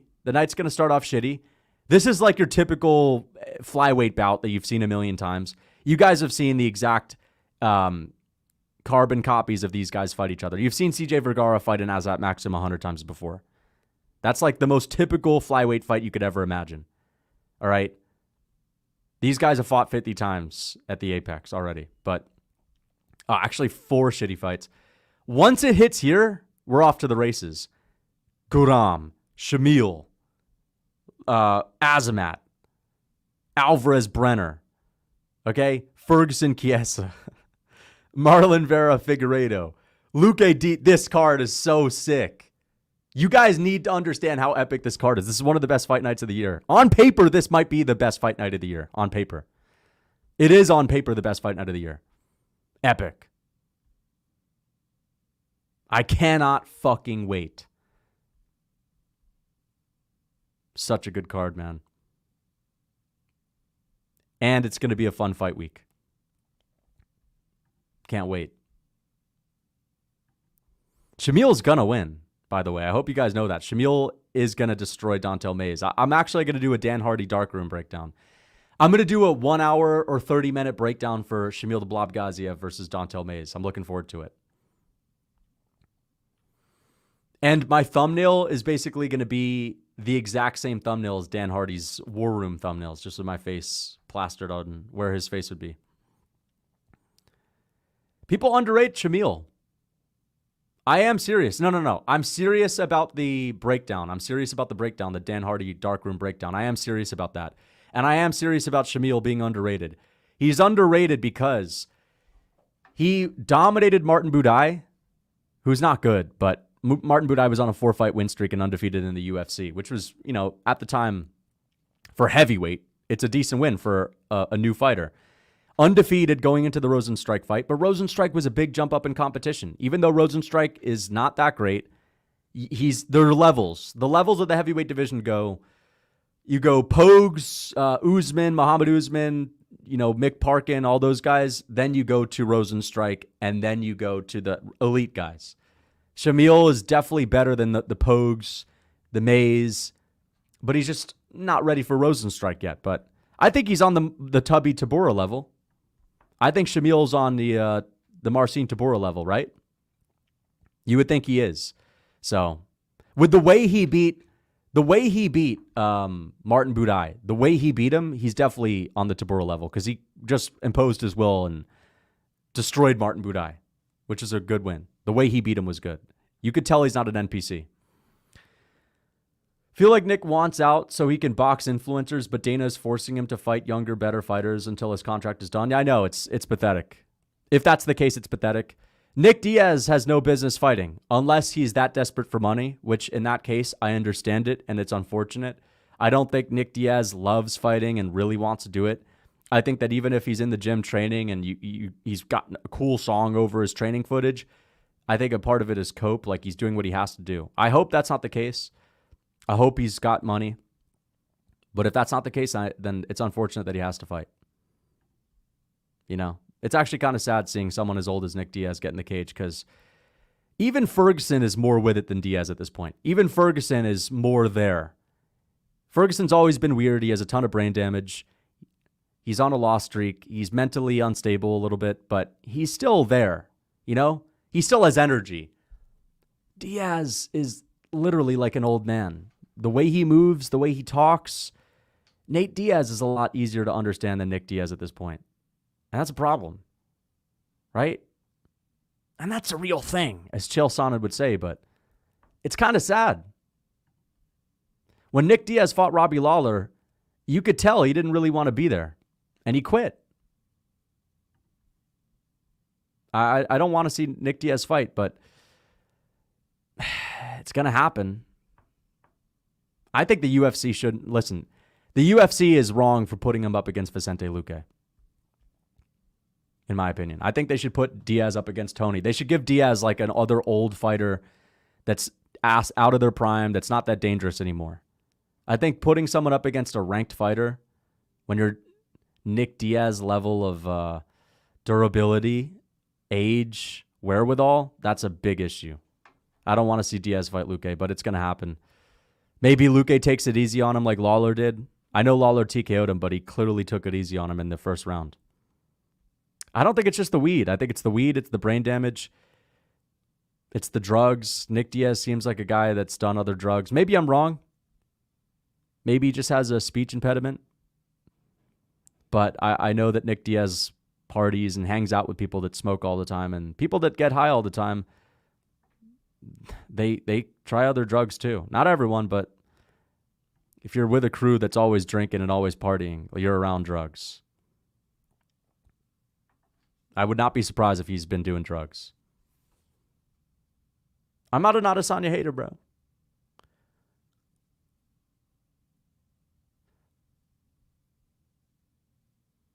I said it months ago, Diaz bros don't fight the same guys for a long time for obvious reasons. They just don't. The reasons being they don't want to compare their performances. Like, okay, that's what I've heard too. Fair enough. I'm forgetting that. They don't want to fight the same opponents, the same common opponents. I get it. But still, I mean, you could find someone else for Nick Diaz. Why not do an Alex Morano? Man, Morano would still beat his ass, right? Why not do a Nico Price? Why not do Nico Price versus Ferguson, right? Nico Price versus Ferguson. Nico Price versus, or Ferguson versus Morano. That's the type of guy I want to see Ferguson fight, not someone that's just going to hold him down. But Nick Diaz, just put him up against an old fighter, Court McGee. Put him up against Court McGee. Not Matt Brown. You don't know, not Matt Brown. Not Matt Brown. Court McGee would be decent. Much better than Vicente Luque, who's twice the size, hits twice as hard. Not Matt Brown, man. Matt Brown is an old leather boot. He's leather boot tough, and he'll wipe the smirk off of your face. Matt Brown will literally slump you to the canvas. That's the last old man you want him to fight. Why not Lucas Tracy MMA versus Nick Diaz? Dude, I'm not even kidding. If the UFC wanted me to fight Nick Diaz, I would. I would obviously have to try to win. Otherwise, I would just get my ass beat. But that's the level of competition you got to give Nick Diaz at this point. Someone that's in their prime, that has rusty kickboxing, that's probably going to lose. But still, it's like, all right, well, at least he's not fighting a killer like Vicente Luque. At least he's not fighting an active UFC fighter. You put him up against a guy like me. I would, because guess what? It's a win-win. He beats me. It's expected. A former UFC fighter beat me in a fight. It's expected. And he's an old man, and it's a feel-good moment. I beat him. I take it easy. I take him down. I wrestle. I don't try to knock him out. I leg kick him. Maybe he wraps me up in a submission. Fair enough. I get submitted, but it's a win-win. I also wouldn't be scared of him. Listen, I wouldn't want to KO him. So I would go in there and I would try to pick and prod with teeps and side kicks and leg kicks, and I would take him down. And if he subs me, okay, great. I would literally do it so he can get a win. And if I win, I win, but I would have a smart game plan, and I'd be like GSP. You would get finished? Oh, I know I would lose. I have like a 90% chance to lose that fight. There's like a 90% chance I would probably lose. Why not Lucas Tracy versus Nick Diaz? How would Shamil fare in Salt Lake City? You know, it's kind of annoying because the UFC is going to Salt Lake City in the fall, and I hate that. And they're considering doing Max and Ilya there, which fucking sucks. I don't want any high-level lightweight class title fight to be ruined by Salt Lake City. Guys, am I right or wrong in saying this? Holloway versus Topuria in Salt Lake City kills the buzz a little bit. And it kind of ruins the hype a little bit because you have to take into account that nobody looks their best in Salt Lake City, and we want to fight with Max and Ilya Topuria to be between the two. We want to see the most skilled lighter weight class fighters on earth fight each other at their best. That would be the best way to fucking stain that fight. If they make that shit at Salt Lake City, it's because it's at altitude and fighters gas out easily and they look slow. They look lethargic. So even if Holloway and Topuria have good gas tanks, they would just look less impressive in general. They would look slower in general. I want to see that fight is sold based on the skill level of both of them. You don't fuck it up by putting it at altitude. Fuck that. That would piss me off so much, honestly. We cannot deal with that. I hate when the UFC goes to Salt Lake, dude.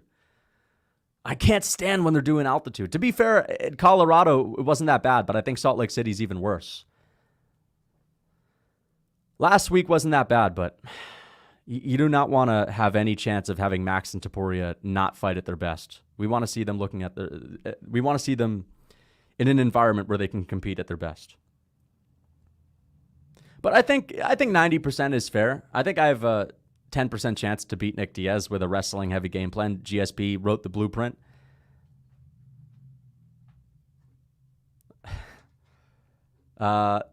Jocko's going to be in the corner saying, "Embrace the suck, Tony," when he's getting choked out by Chiesa. Yeah, exactly. Jocko. Yeah, we need Jocko. We need Jocko Willink in his corner. Not zero. Come on, not zero. Maybe like 95% he has. He's an older guy. Obviously, in his prime, I have no chance, but he's an older guy. I think that my physicality and speed would throw him off a bit. You lose to Nick Diaz 100% of the time, even if he starts the fight asleep. That's BS. That's not true. If he starts the fight asleep, I don't lose to Nick Diaz. That's such BS. You know it's BS too. Come on. If he starts the fight asleep, I would fucking get him out of there easily. Stop. 98 is the worst I'll accept. That's being disrespectful, but I'll accept it. 98 is the closest thing to disrespect to where I'll be like, okay, maybe I'll see it. There's no worse chance. He doesn't have a 99% chance to beat me right now. 98.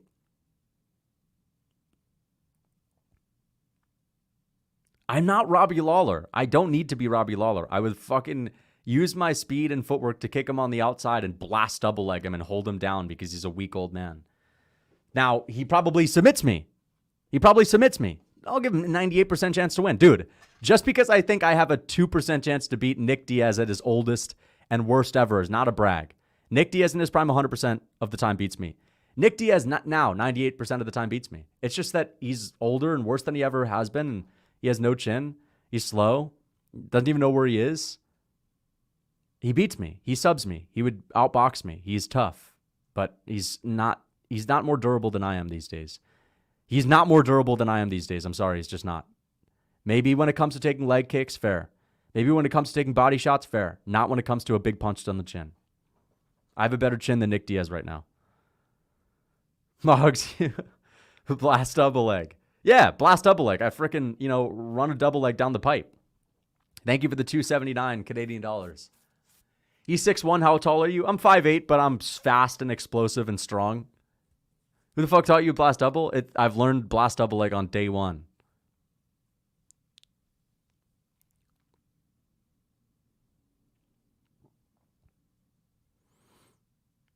Diaz would win even if he does that on the ground taunt versus Silva the whole time. No, he would not. He would not. Listen, actually, fair enough. He could do the taunt, and I wouldn't be able to capitalize off of it. But that doesn't change the fact that I have a decent chance compared to my chance versus Nick Diaz in his prime. Okay?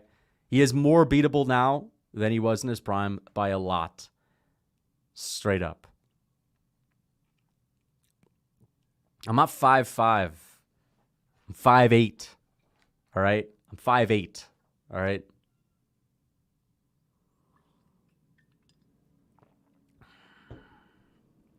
I think he would beat me 98% of the time.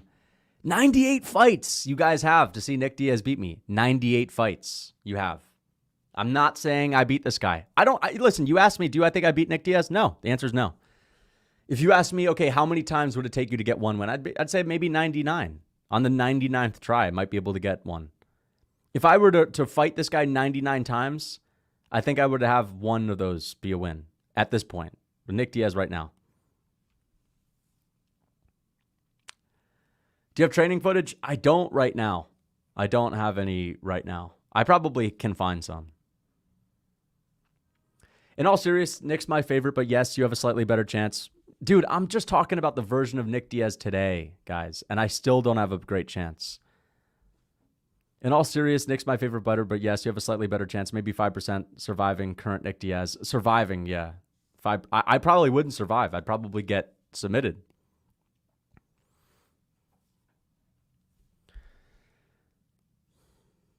I think you win 75 out of 100. Definitely not 75. Definitely not 75. Nick probably weighs 180 in the cage. What do you weigh? Yeah, that's the thing. He's just gotten smaller. Like, he's not as good of an athlete. How old is he? I'd probably weigh 175 in the cage. I wouldn't want to come in that much lighter than him. He's 40, dude. And he's like an old 40. Because he's trained a lot. He's gotten injured over the course of his career. He's sparred a lot. He's done a lot of drugs. Can you beat an old head Cub Swanson? Fuck no. Cub Swanson's going to a decision with Andre Fili in 2024. Cub Swanson's an active fighter. Fuck no, I would never beat Cub Swanson in a fight. Hell no. I think Cub Swanson finishes Nick Diaz. Easily. Nick Diaz is a tougher fight for Cub Swanson than I am, but no. I'm not delusional, guys. Of course I would not beat Cub Swanson in a fight. 0 out of 100 times do I beat him in a fight. I just think maybe I have a chance to win 2 out of 100 against Nick Diaz right now. You guys are acting like I'm saying I just beat Nick Diaz in a fight. I'm not saying that. I'm just saying 2 out of 100. Cub is straight out of the salty spittoon. He's still dangerous, Cub. You know, he's still tough. Still good. He's not getting finished by Fili. Right? If Izzy beats Dricus, Strickland, and Whitaker, where would he be in your all-time list? Well, he already beat Whitaker.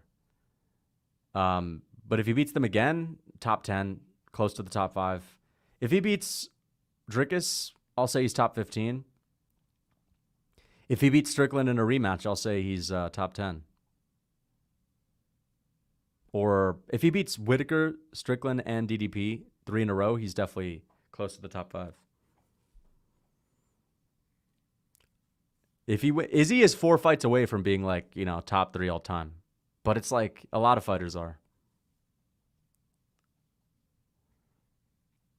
Minus 2 out of 100. Relax, low bro. A one-armed staffed Schnell kills you. One-armed staffed Schnell. No, I'm sorry. At that point, I win. Sorry. Nope. He has a good chance. He has a good chance, but I take 50 of those. 50 of those out of 100.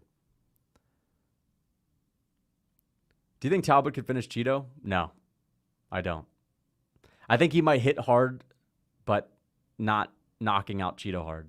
O'Malley hits hard. O'Malley's accurate. Talbot might actually hit harder than O'Malley. You don't know, but no, not Cheeto. What UFC fighter is the most baddest to the bone? Lauren Murphy. She is the epitome of bad to the bone. She walks out to bad to the bone. So, yeah. She's the inspiration for Tough Cookie and bad to the bone. The way you beat someone like Diaz is by playing the yo-yo game, pretending to be slow and plotting, and then just explode out of nowhere and catch them off guard. True. Exactly. Listen, Diaz would beat me up. He would outbox me at range. He would kick me. He would outbox me. He'd beat me up. He would KO me. He would sub me. I'm just saying 2 out of 100 times. I think I could catch him with a good shot or take him down. And if I take him down, I lose. So maybe I have to knock him out. I'd have to knock him out. I'd have to knock him out. And I think 2 out of 100 times I could maybe do it. If I land one big gnarly shot. BJ Penn was getting beat by some bouncer. Okay? This is the version of Nick Diaz that BJ Penn was when he got beat by the bouncer. So, yeah. I lose to Nick Diaz most of the time, 98, 99% of the time. But I have 1% chance of winning. Come on.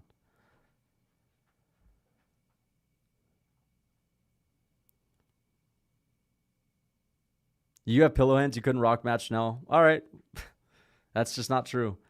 A Hawaiian bouncer. Yeah, he may have been huge. I actually don't know how big the guy was. He probably was tough. Listen, the bouncer is probably tougher than me, but my point is, like, Nick Diaz is not a good fighter anymore. Nick Diaz, I hope you guys know this, wouldn't be a champion in Cage Warriors. Nick Diaz wouldn't even be like a top 5 fighter in Cage Warriors in his own division. I hope you guys understand that. The people in Cage Warriors would beat my ass. Nick Diaz would get his ass whooped in Cage Warriors. He would get his ass kicked in amateur MMA promotions by a lot of fighters. So, we're talking about an older version. This is not the Nick Diaz. He's not a good representation of what he's been in his career. It's like bringing up Michael Jordan and expecting him to still be as good as he was or anywhere close. Of course he's not. Of course he's not. Nick Diaz is a completely different fighter, guys. We're not talking about the real Nick Diaz. We're talking about the current, past his prime, old, washed up Nick Diaz. It's not something to brag about being able to win 1 out of 100 times. You guys won't even give me 1 out of 100. That's crazy. I hope at some point you actually spar with Diaz and he sub. I agree that he subs me. Like, I'm literally saying 99% of the time he TKOs me or subs me. I do not think I could do well against him most of the time. I just think 1 out of 100, I win. I thought you could beat me, and he subs you, but when you tap, he says, I thought you could beat me. Dude, that'd be stupid because I don't think I could beat him. If you say, Lucas, do you think you beat Nick Diaz in a fight? I'd say no. If you say, okay, do you think you could never beat him? I'd say, well, maybe if you give me 100 tries, I win 1. If you ask me, do you think you win 1 out of 100 against Marlon Vera? I'd say no. He's too tough. No, I don't beat him. Corey Sandhagen, no. Umar, no. Vicente, no. Nick Diaz in his prime, no. Do you think you beat the 41-year-old washed-up Nick Diaz that can't take a punch? Maybe 1 out of 100. I don't think I could beat him. It's just, I'm saying 1 out of 100. That's not, I could beat him. Imagine Corey Sandhagen saying, I think I win 1 out of 100 times against Umar. You would say, wow, Corey doesn't even think he could win. Of course not, because 1 out of 100 is not a good enough, that's not a good enough rate to say that you think you can win. Thoughts on my favorite fighter, Odolbai. Shout out to Odolbai. I love Odolbai, man. Odolbai is one of my favorite fighters, too.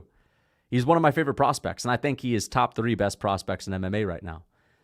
Thank you for the 140 czar. Thank you for the 35 czar. Wheel kick. I appreciate the super chats.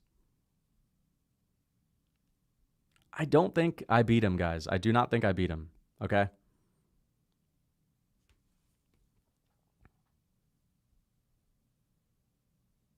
I don't want someone to agree with me. I don't need people to agree with me. I just want to make it clear that I do not think I could beat Nick Diaz in a fight today. I don't. I'm just saying if you give me 100 chances, I think I could maybe win 1. All right? That's all I'm saying. Don't need you to agree. That's all I'm saying. But don't be like, Lucas, you think you could beat him? I don't think I could beat him. Come on.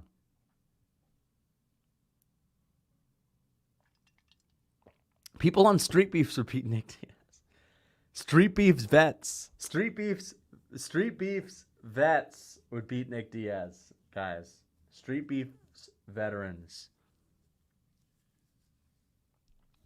Lucas, we need sparring footage to scale your skill. Okay, maybe on my prediction video for the next card, we'll do some heavy bag work. I don't have like sparring footage. You guys think I was like filming my sparring sessions? Like, yeah, we got to film this one to critique it. Like, I wasn't competing, bro. I was just sparring. Can you give a shout out to Justin Heron? Shout out to Justin Heron. I don't know who that is, to be honest. So I don't know who that is.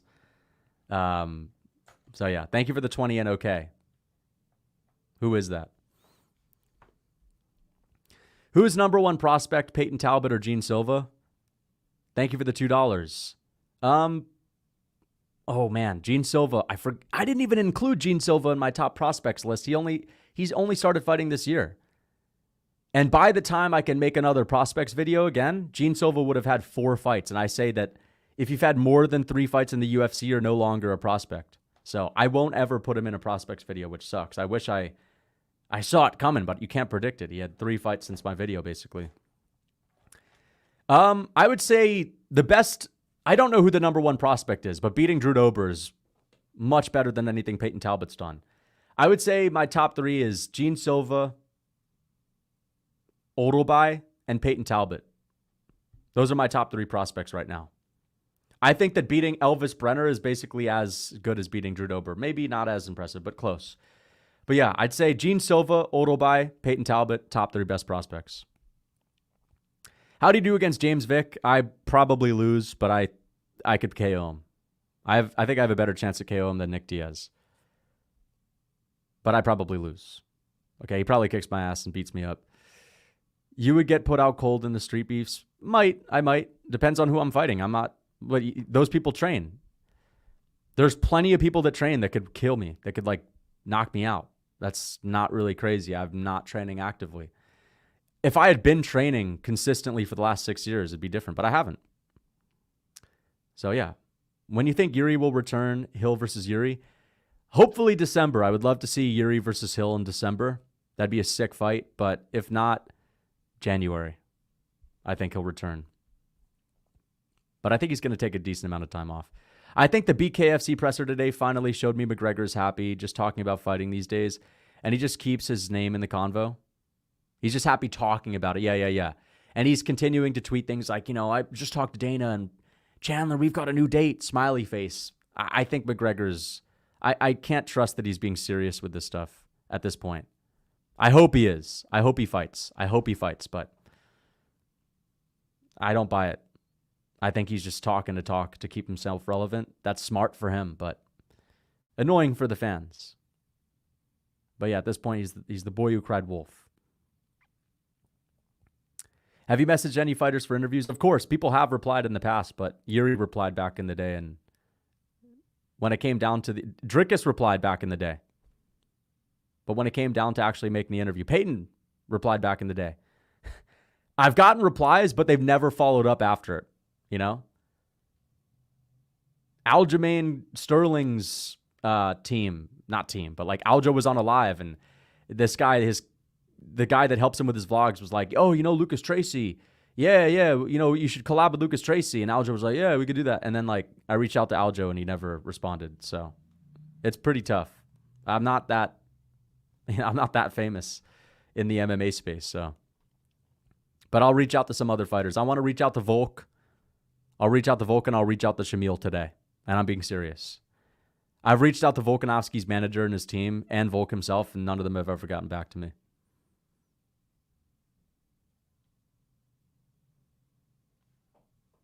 You think you could beat Death Sentence from Street Beefs? Death Sentence?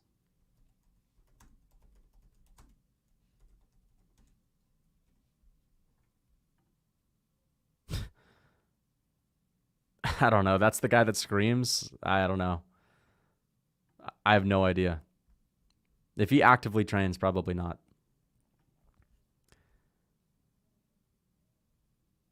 But anyway, guys, I'm going to get out of here. We've been live for 3 hours. I'm going to get going. I'm going to film some content later. Okay? But I'm going to get out of here. Hope you guys enjoyed. Maybe I'll start doing my predictions, watching some fight tape for next week. Until next time.